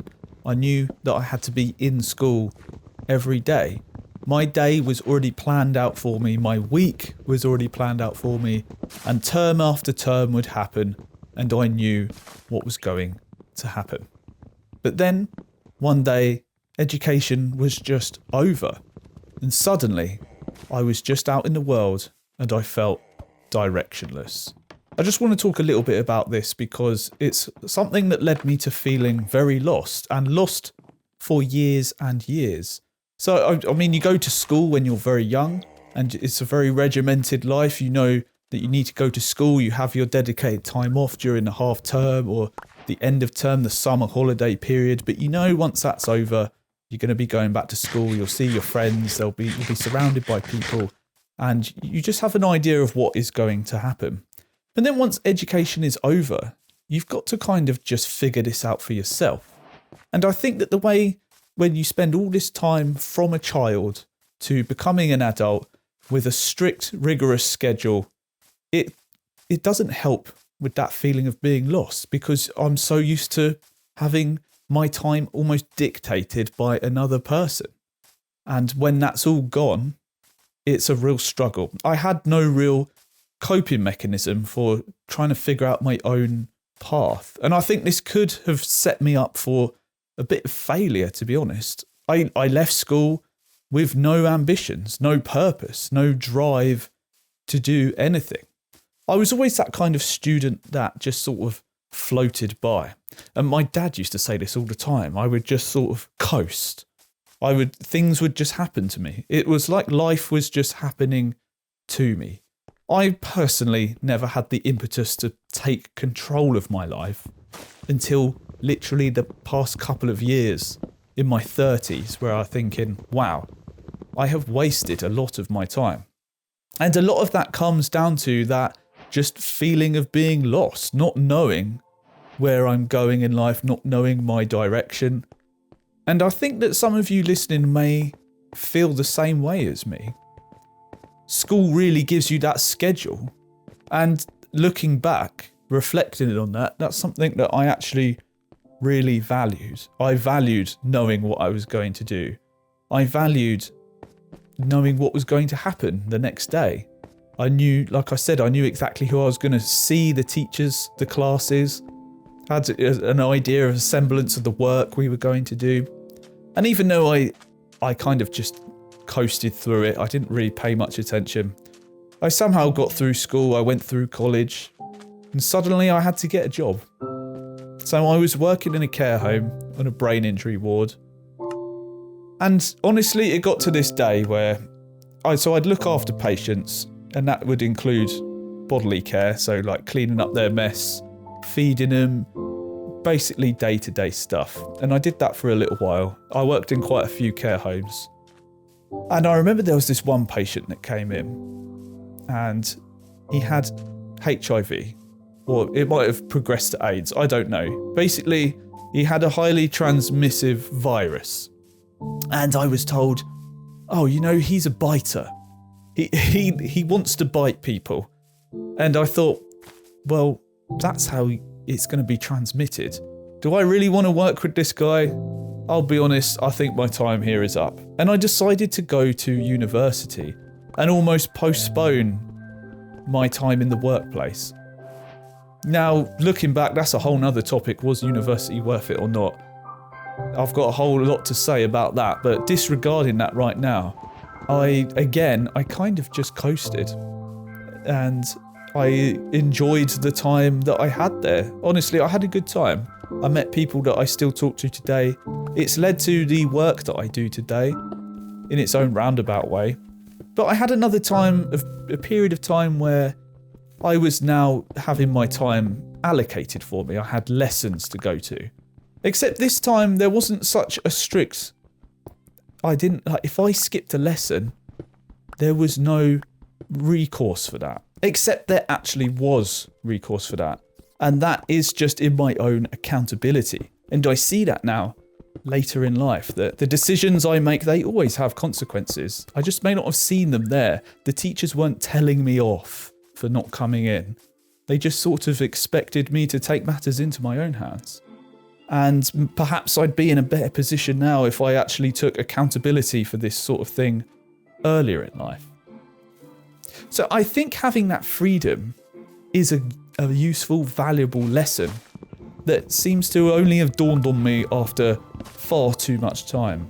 And I think if you can learn that lesson earlier in life, the lesson of accountability, dealing with the consequences of your own decisions, then maybe I would have set myself up to be more financially free in my 30s. Maybe I would have had more direction.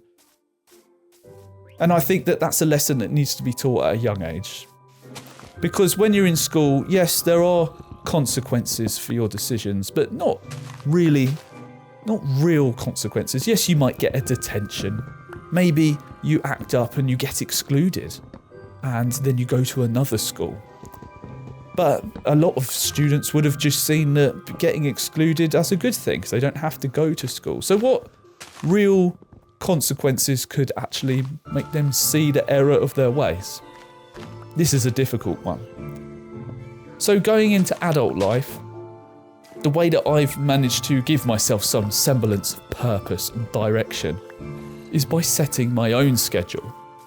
I have to wake up and meet a to-do list. And it's not because anyone's holding me accountable, I'm holding myself accountable.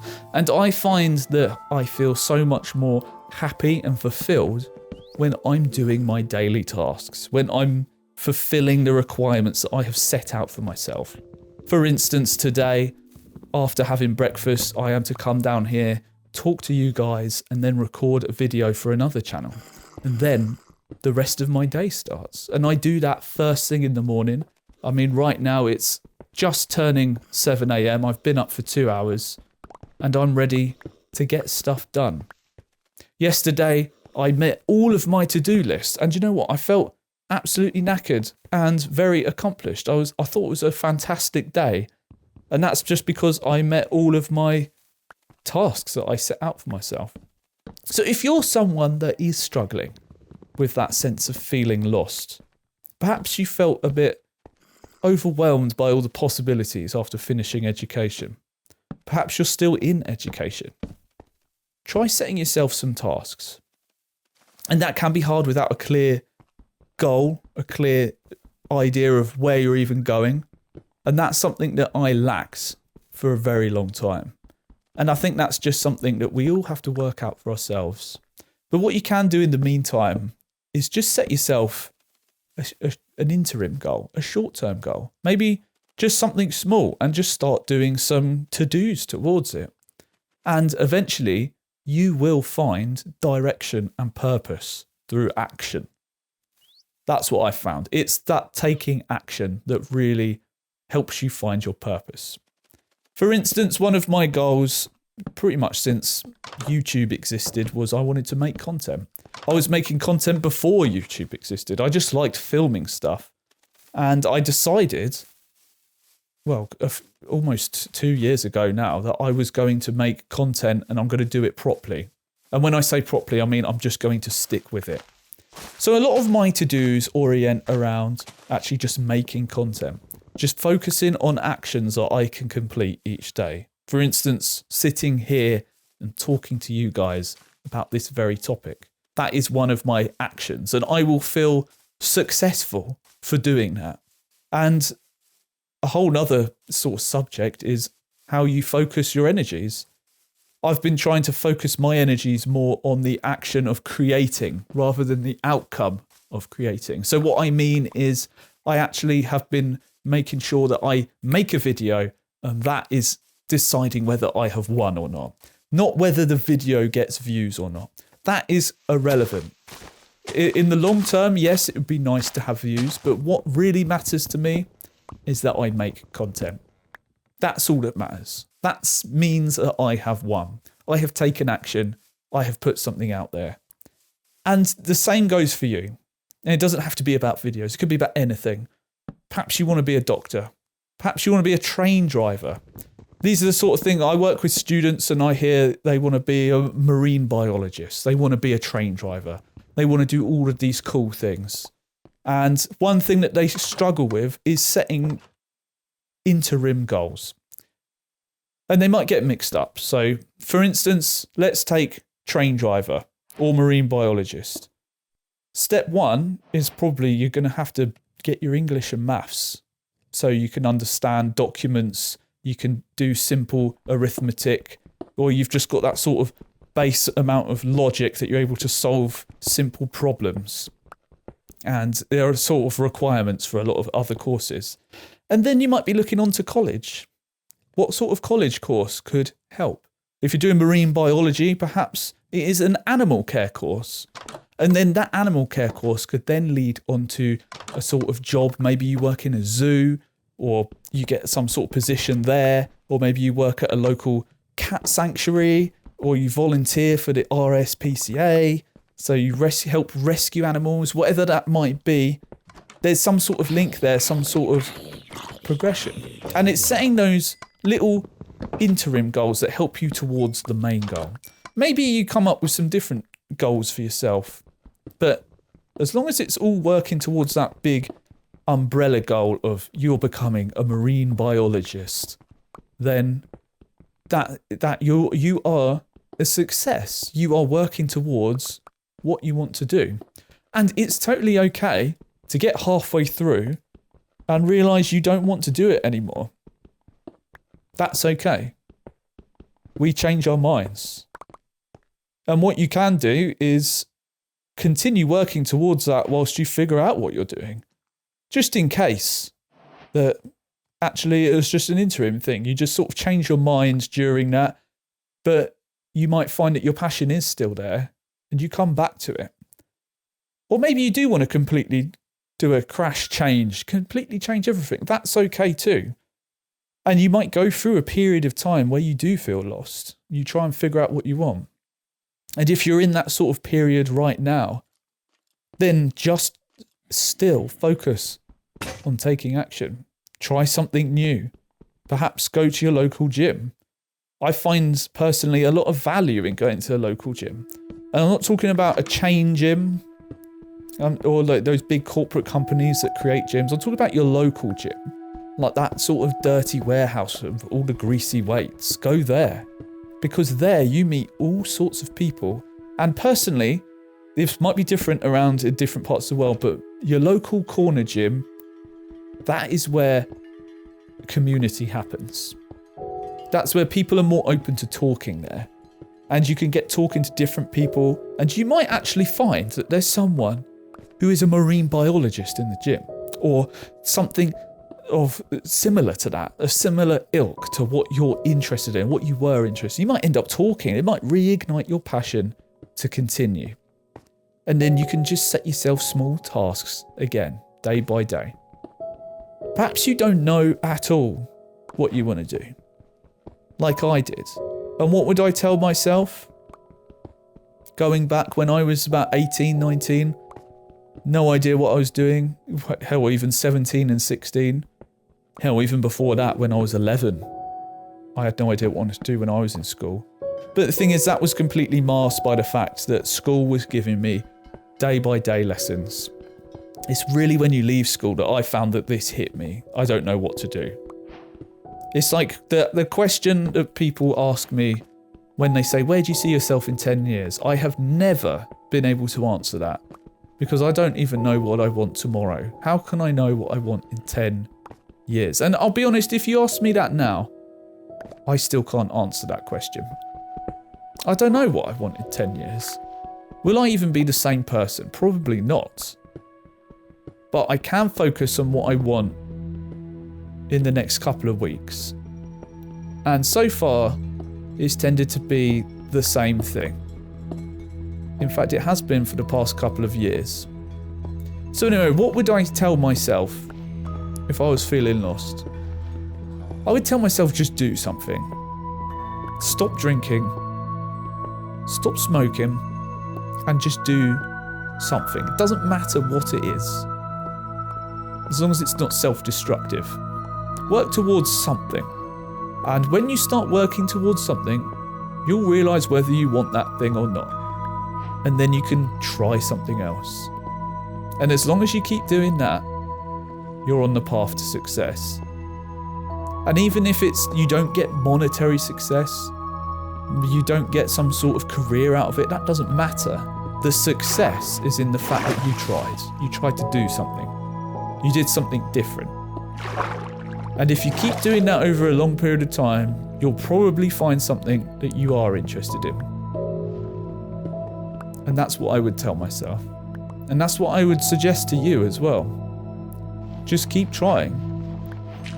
Sometimes things just suck. And sometimes things are great.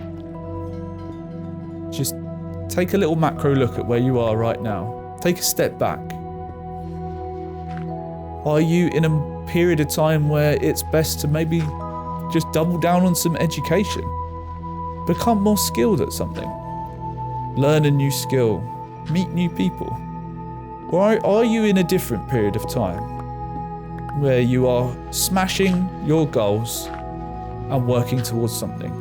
I used to tell myself that once I hit certain milestones in life, I'd feel successful. Whether it was money, followers, or getting max level in a video game, I thought achieving those goals would make me feel happy. But they didn't. Every time I got close, I started thinking about the next goal, something just a little bit further away, until the current goal just didn't feel like enough anymore. And it never will be, because that's how success works. In this video, I want to break down why you truly never feel like you've made it, and why that actually is a good thing, and what really matters instead. Setting goals is important. Knowing what you want is half the battle. And once you have something to work towards, progress starts to happen. But the moment that you start making real progress, the goalposts start to move. Nothing makes this clearer than the gym. When you start out, building strength happens really fast. Every week you're lifting heavier, hitting new personal bests, and it feels amazing. But as time goes on, something changes. You start aiming for specific numbers, and when you finally reach those numbers, they don't feel as exciting anymore. For a long time, I wanted to deadlift 240 kilos, and when I finally did it, I immediately wanted 250 kilos, and I failed it.